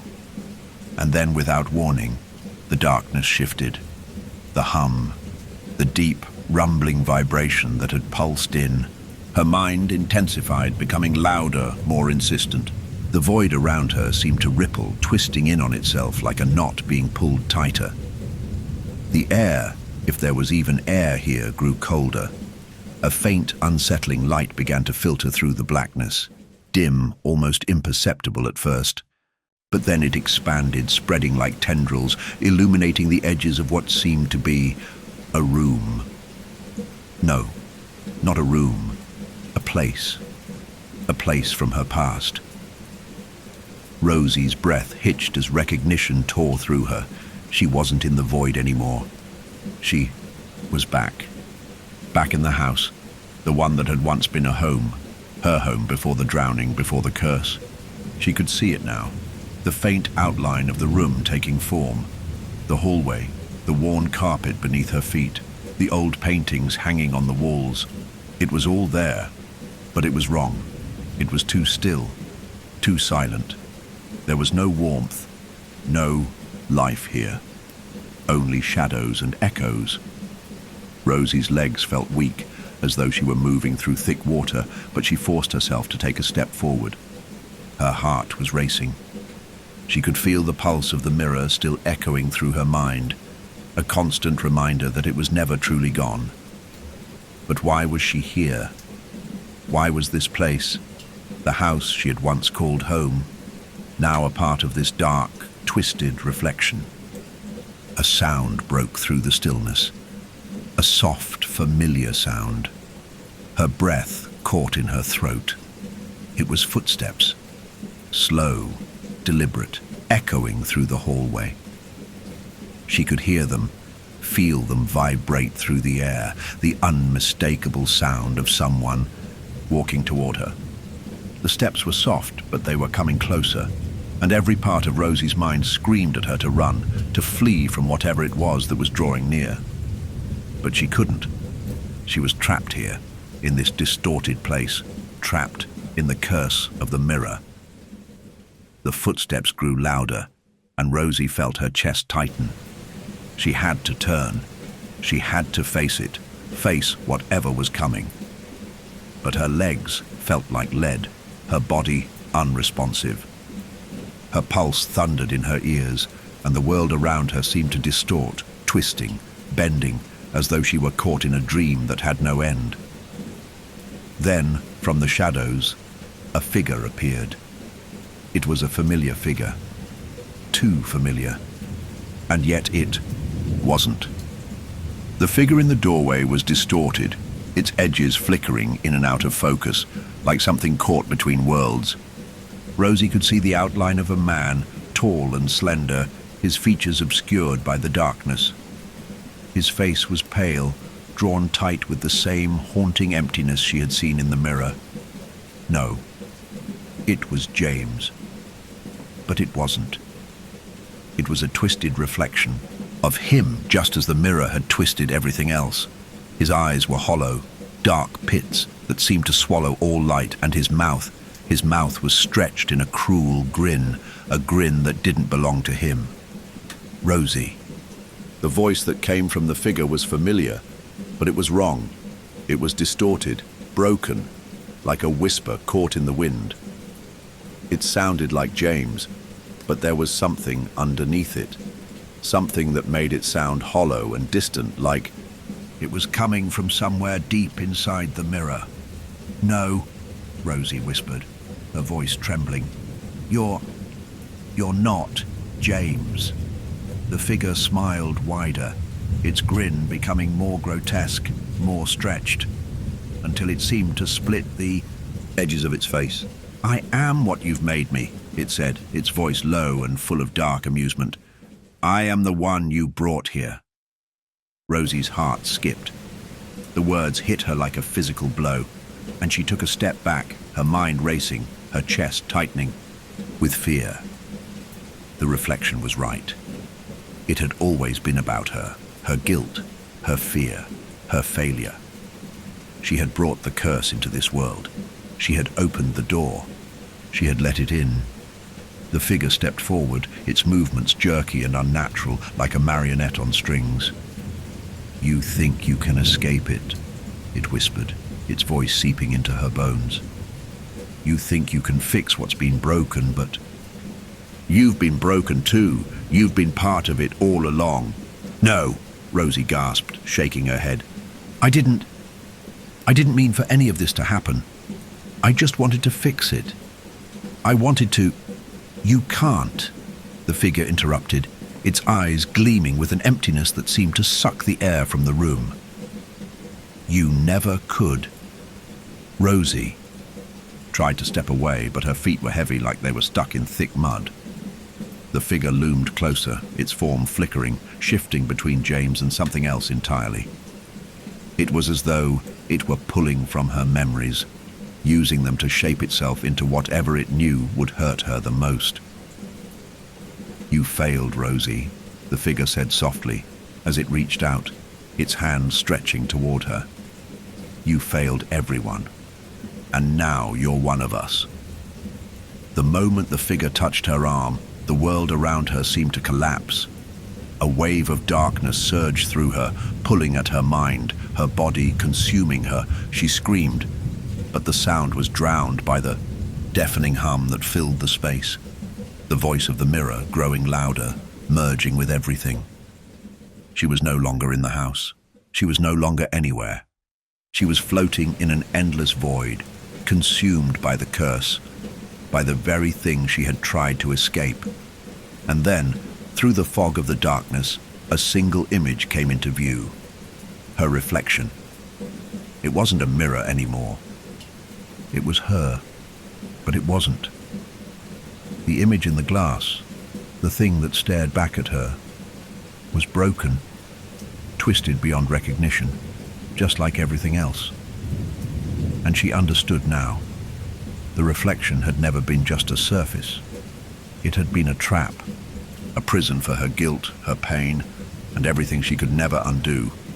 And she was its prisoner. The price of memory was too high. The price of redemption was everything. The void was suffocating, pressing in from all sides, drowning Rosie in its oppressive, unyielding silence. She had felt herself slipping deeper into it, her body, her mind, her very soul becoming part of something far greater than herself. The reflections, the voices, the cursed ritual. It had all bled together, creating a single, unbreakable thread that wound tighter and tighter around her, drawing her in. She could still hear the echoes, the whispers that had once been distant, now pounding at her skull, growing louder with every heartbeat. "You are mine. You will never escape. You are already part of it." The darkness around her flickered for a moment, and through the haze, she saw fragments of something. A memory, perhaps, or a vision. The chapel, the broken mirrors, the altar. It was all there, but it was distorted, fractured like the shards of glass that had once held her reflection. She could feel it now, the pulsing energy of the mirror, not just in the room, but deep inside her, wrapped around her very essence. The mirror wasn't just an object. It had become a part of her, just as she had become a part of it. Her legs felt weak, her body trembling with the force of it. She could feel the curse, the weight of it, tugging at her like a current in the deep ocean, pulling her further down, away from everything she had ever known. Every instinct in her screamed to fight, to break free. But the deeper she went, the more she realized there was no escape. The mirror had consumed her, just as it had consumed so many before her. It had always been this way. Suddenly the silence was broken by a sound, a whisper. It was familiar, though distorted, like a memory pulled from the deepest recesses of her mind. Rosie. The voice. She knew it. It was Noah's. Her heart lurched in her chest as she strained to hear the words that followed. "You failed me, Rosie." The words hit her like a stone to the chest, a physical blow that knocked the breath from her lungs. Her knees buckled beneath her, but there was no ground. She was suspended in the blackness, floating, drifting in and out of awareness, unable to escape the suffocating weight of guilt that threatened to crush her. "No," she gasped, struggling to speak, to deny it. "No, I didn't fail you. But the voice was relentless, growing louder, more insistent. "You failed me." It repeated over and over until it felt like the very air was being sucked from her lungs. She could feel it, the weight of his accusation, the unrelenting pressure of his grief, a grief she had never been able to overcome. The image of him, the twisted, distorted version she had seen in the mirror, flashed before her eyes, and she gasped, a sob escaping her lips. "I couldn't save you. I tried." The words were barely a whisper, choked by the overwhelming weight of the curse that had already taken root in her. "I'm so sorry." And then, through the fog, a figure appeared. It was him. Noah. But this wasn't the Noah she remembered. This wasn't the innocent boy she had failed to save. The version standing before her was hollow, broken, his eyes wide and unblinking, his skin pale, drawn tight over the bones of something that had already been consumed by the curse. His mouth twisted into a grin that was all too familiar, a grin she had seen too many times in the mirror. Rosie's heart skipped. This was not Noah.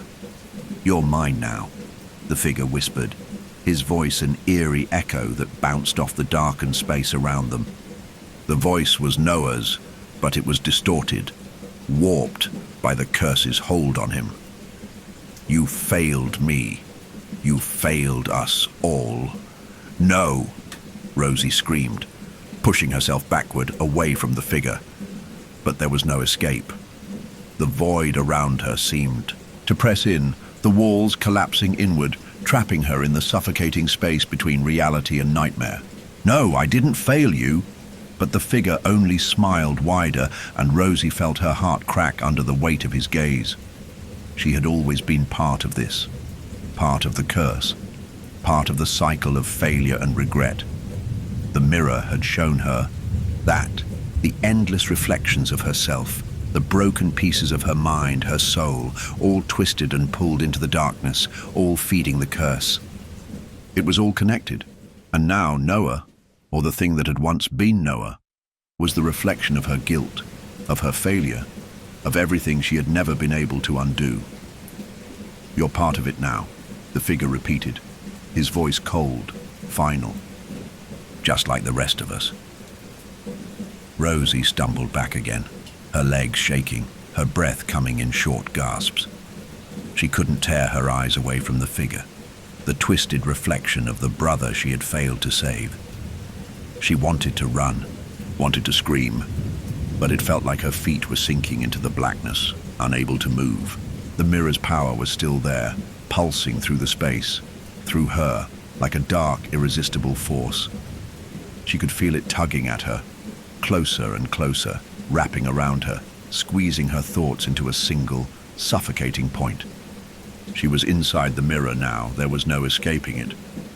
The reflection, the curse, had consumed her. The guilt that had gnawed at her for so long had always been part of the mirror, and now there was nothing left. "You are mine now," the voice whispered again.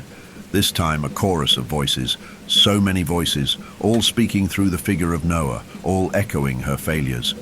There is no way out.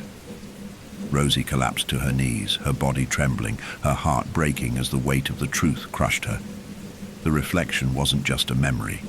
It wasn't just a mirror.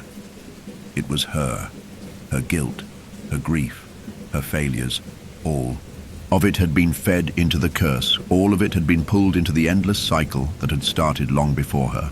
And now she was part of it. She had always been part of it. "No," she whispered again, but there was no conviction, no strength in her voice. "No, I can't be." But it was too late. The reflection reached out toward her, its fingers cold and twisted, stretching toward her, pulling her in. The last thing she saw before the darkness overtook her was Noah's face, his twisted, hollow eyes, staring into her with an unyielding accusation. And then there was nothing. Rosie's eyes fluttered open, though she wasn't sure if she was truly awake. The world around her was a blur, a haze of shifting shadows and fractured memories. The heavy weight of the curse still pressed down on her, but she wasn't sure whether she was still inside the mirror or if she had somehow slipped into another layer of her nightmare. Her head throbbed painfully, and the faint, persistent hum of the mirror's influence still echoed in her skull, like a constant reminder of the darkness that had consumed her. She could feel it, the pull, the hunger. Her body was numb, heavy, and she struggled to push herself up. The air around her felt thick, damp, suffocating, as if the space itself was alive, its breath shallow and cold, wrapping around her like an unseen hand. Her heart pounded in her chest, but there was no sound. No breath, no movement, just the faint tremor in her limbs, the sickening silence that had become her world. For a long moment, Rosie simply lay there, struggling to make sense of her surroundings, her mind spinning with fragments of memories that didn't quite fit together. She remembered the house, the altar, the ritual. She remembered the figure of Noah, or the thing that had once been him, mocking her with its hollow eyes. She remembered the mirror, its distorted power swallowing everything, drawing her deeper into its grip, and then nothing. Her gaze finally focused, and she saw something, or someone, standing before her. It was James. He was standing in the same cold, dim light that filled the space around her, his figure outlined against the backdrop of darkness. But he wasn't the man she had known. Not anymore. His skin was pale, almost translucent, his eyes hollow, like empty wells that had long since been drained of emotion. His body trembled, but not with fear. It was more like the flickering of a flame in a dying wind, unsteady, broken. Rosie's breath hitched, her chest tightening with a surge of panic, a rush of conflicting emotions. Was this another twisted reflection of what had happened to him? Or was he real? Was he still human? "James," she whispered, her voice trembling. She couldn't bring herself to stand, her body unwilling to move, but she could barely pull her gaze away from him. "Is it really you?" James didn't answer right away. He stood still, his eyes focused on her with a strange, detached expression. The silence between them stretched, growing thicker with each passing second, until it felt like they were standing on the edge of some vast chasm, separated by an invisible barrier. Rosie's heart raced, her stomach churning with fear, with the knowledge that whatever had taken hold of him was something far darker than she could understand. Finally, he spoke. His voice was low, but there was no warmth in it. There was no kindness, no trace of the man who had once helped her. Only emptiness. "Do you know what you've done?" James asked, his voice echoing in the stillness of the room. His tone wasn't accusatory. It was almost resigned, as if he had known this moment would come. "I didn't mean to," Rosie gasped, her throat tightening with the weight of her guilt. "I didn't want this to happen, James.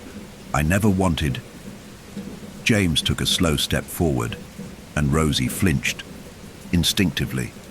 His eyes, still hollow, locked onto hers, and she felt the weight of his gaze like a physical force. It was as though he could see through her, to the deepest, darkest parts of her soul, the parts she had tried so desperately to hide. "You don't understand, Rosie," James said softly, his voice almost like a whisper. "You never understood what the mirror really was. The curse was never about fixing anything.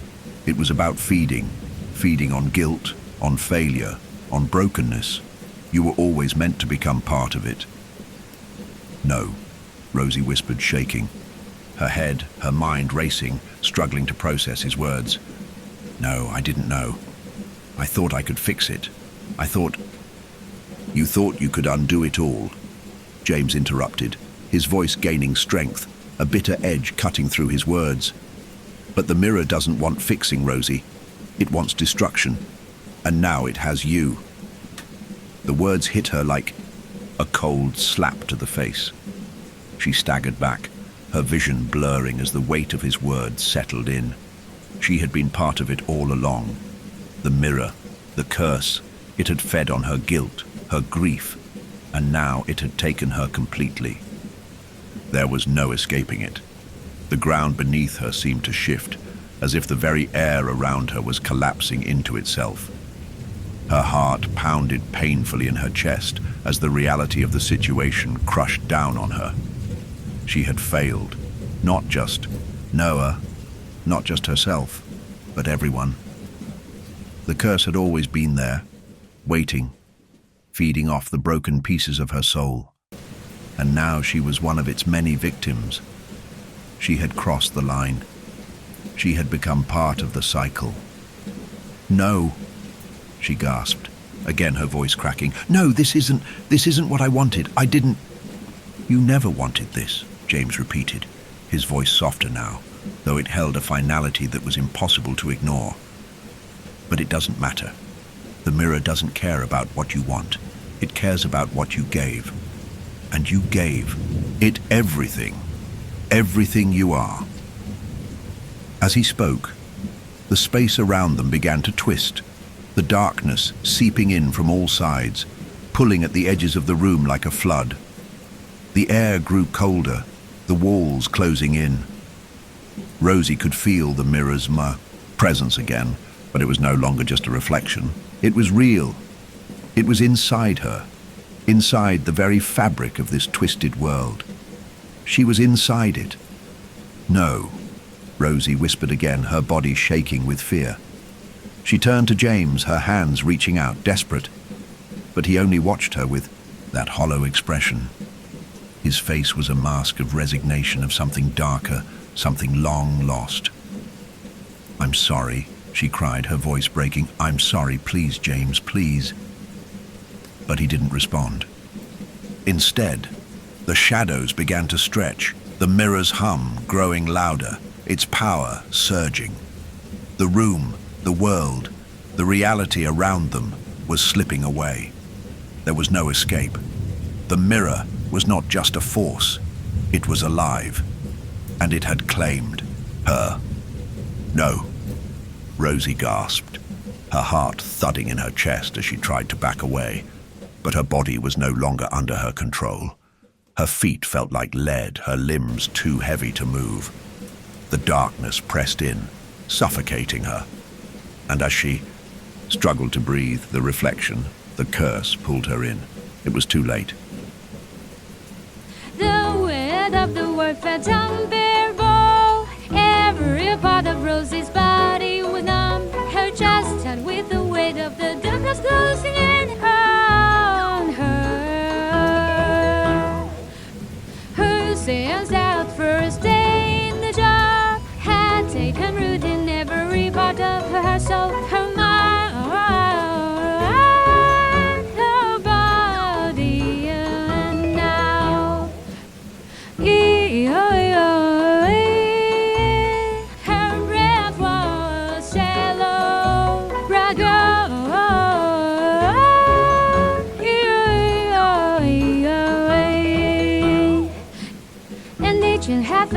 a desperate attempt to hold on to something that no longer existed. She could feel the mirror's power bright from out its hold over her tightening.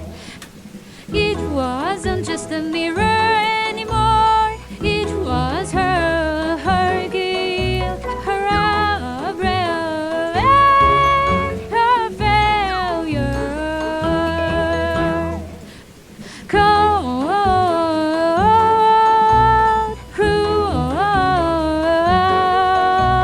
as though it were woven into the very fabric of the world that surrounded her. It was all of it, every part of the curse, every broken piece of her past that had been fed into the earth's nightmare. The voices had become a single.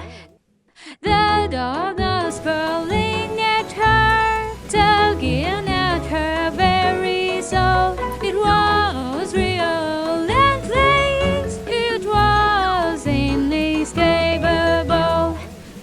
She had chosen the mirror, whether she had no need or not. The curse had failed, and her guilt on her desire to fix what could never be fixed.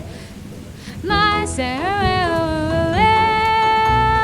but there was no fixing this. The reflection in the mirror seemed to boast with life itself, just flickering. A mask of hollow eyes and jagged clouds, its brim widening with each passing moment. It was no longer a mere reflection, a mask of hollow eyes and jagged smiles. It had become something like, something that fed on her pain. Rosie sound to her knees, her hands trembling as she reached out.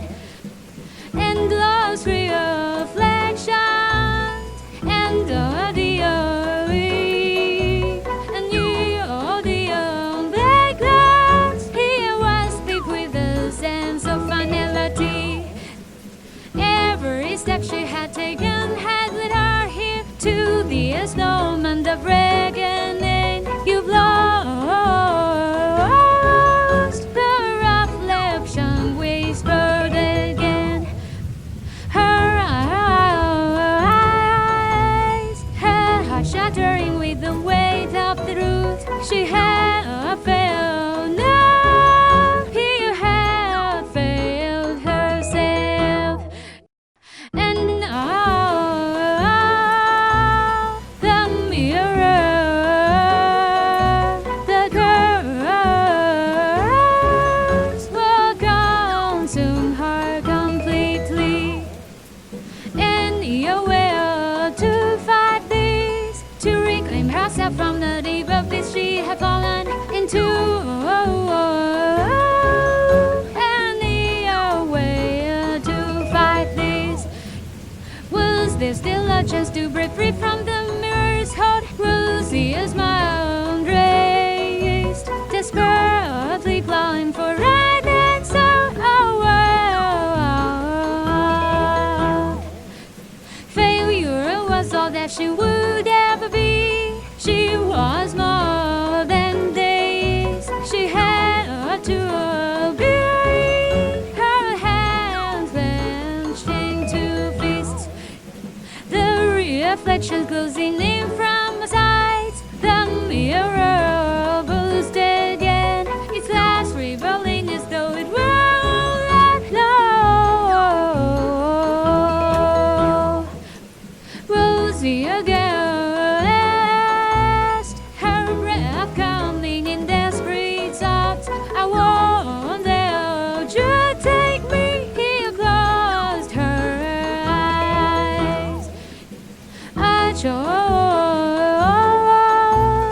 the final choice. The mirror had fed on her for so long, had consumed her pain.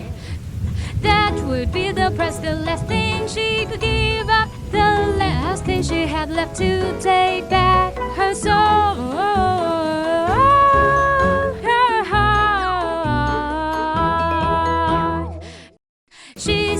had the ability to choose. Rose's breath had just, she slowly lifted her head. The mirror was built for her. Its surface like water, clawing at her soul. That it was no longer an irresistible force. She was no longer powerless. His total. I choose my memory, my life. The reflection in the mirror faltered just for a second.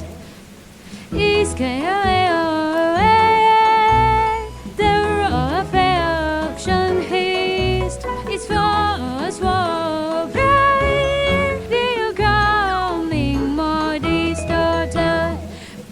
The mirror reeked. It said, "Just girl leaning inward." The glass was bright, as if the entire thing was fighting to maintain it. Was about reclaiming herself, about confronting the guilt, the failure, the fear that had kept her trapped for so long. The mirror's presence was still there, lurking, but it was no longer consuming. He was no longer bound to a feather. And the mirror, the dark power that had held her so long, began to crumble. The curse had lost its grip. For the first time in what felt like eternity, the silence was broken by some the sound of hundred of the mirror. Amidst the echoes of everything she had lost, Rosie took the first step toward reclaiming her. That it was the first step of many. The world around Rosie was still. The air had shifted, thick with the heavy silence that followed the collapse of the mirror, and yet beneath that silence there was something new. A sense of stillness, but not the suffocating, consuming kind. This was different. This was peace. Rosie stood amidst the shattered remnants of the mirror, the pieces scattered around her like forgotten fragments of a life she could never reclaim. The sharp edges glinted in the dim light that seemed to be slowly creeping back into the world. The air had no longer felt oppressive. The weight of the curse had lifted. For the first time in what seemed like forever, she could breathe. She could think clearly. She could feel her own heart beating in her chest, steady and alive. The reflection had broken, but it had never truly defined her. It had tried to consume her, to twist her into something she was not. But now, she was free. She had broken the cycle. As she slowly stepped forward, carefully picking her way through the glass shards, a single piece caught her eye. It was a larger shard, unbroken, its edges smooth, and as she knelt down to pick it up, she saw it, her reflection. But this time, it was different. This reflection was not twisted, not distorted. It was her, but it was the whole of her. The version of herself that had been lost, but not beyond recovery. The version that had always been buried beneath the weight of guilt and fear. Rosie's fingers traced the edge of the shard, and for the first time she saw herself not as something broken, but as something whole. The guilt, the regret, all of the shadows that had haunted her, those were part of her story, yes, but they were no longer the defining parts. She had faced them.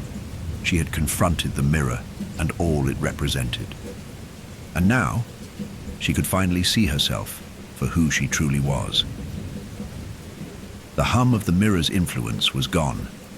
The darkness, once so all-consuming, had retreated. Rosie felt a calmness in her chest, an understanding that she hadn't had before. There was no more fixing what had been broken. There was only living, only moving forward. She had accepted her past, every part of it, the pain, the loss, the mistakes. But she had chosen to let them go. She held the shard in her hand for a moment longer, and then, with a final, purposeful motion, she let it fall. The glass hit the floor, shattering into more tiny pieces, no longer a reflection of her, no longer a symbol of her past. It was gone. And with it, the curse that had plagued her was finally broken. Rosie straightened, her body still trembling from the weight of everything that had happened. But there was a sense of clarity now, an awareness that had been absent for so long. She had survived the mirror, the curse, the loss, and now she could choose the path ahead. She could live her life without the shadow of guilt hanging over her. For the first time in what felt like forever, Rosie turned away from the wreckage of the mirror. The world outside was waiting for her, and she knew it wouldn't be easy. There were still pieces of her past to reconcile, still memories that would linger. But the reflection that had once defined her, twisted and cruel, was no longer the image she would carry.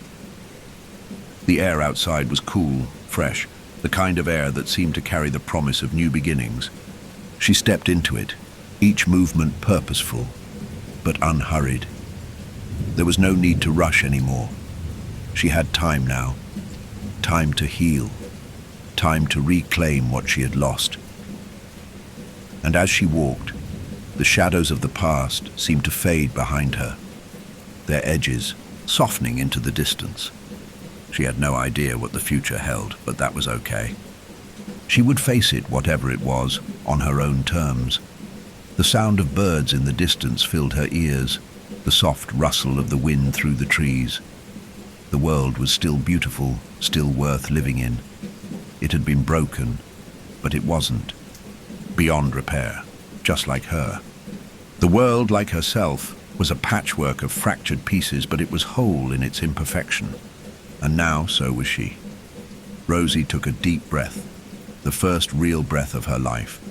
And with that, the final reflection faded, leaving only the soft, steady beat of her heart. The reflection in the glass was no longer the one that defined her. It was the one she had made.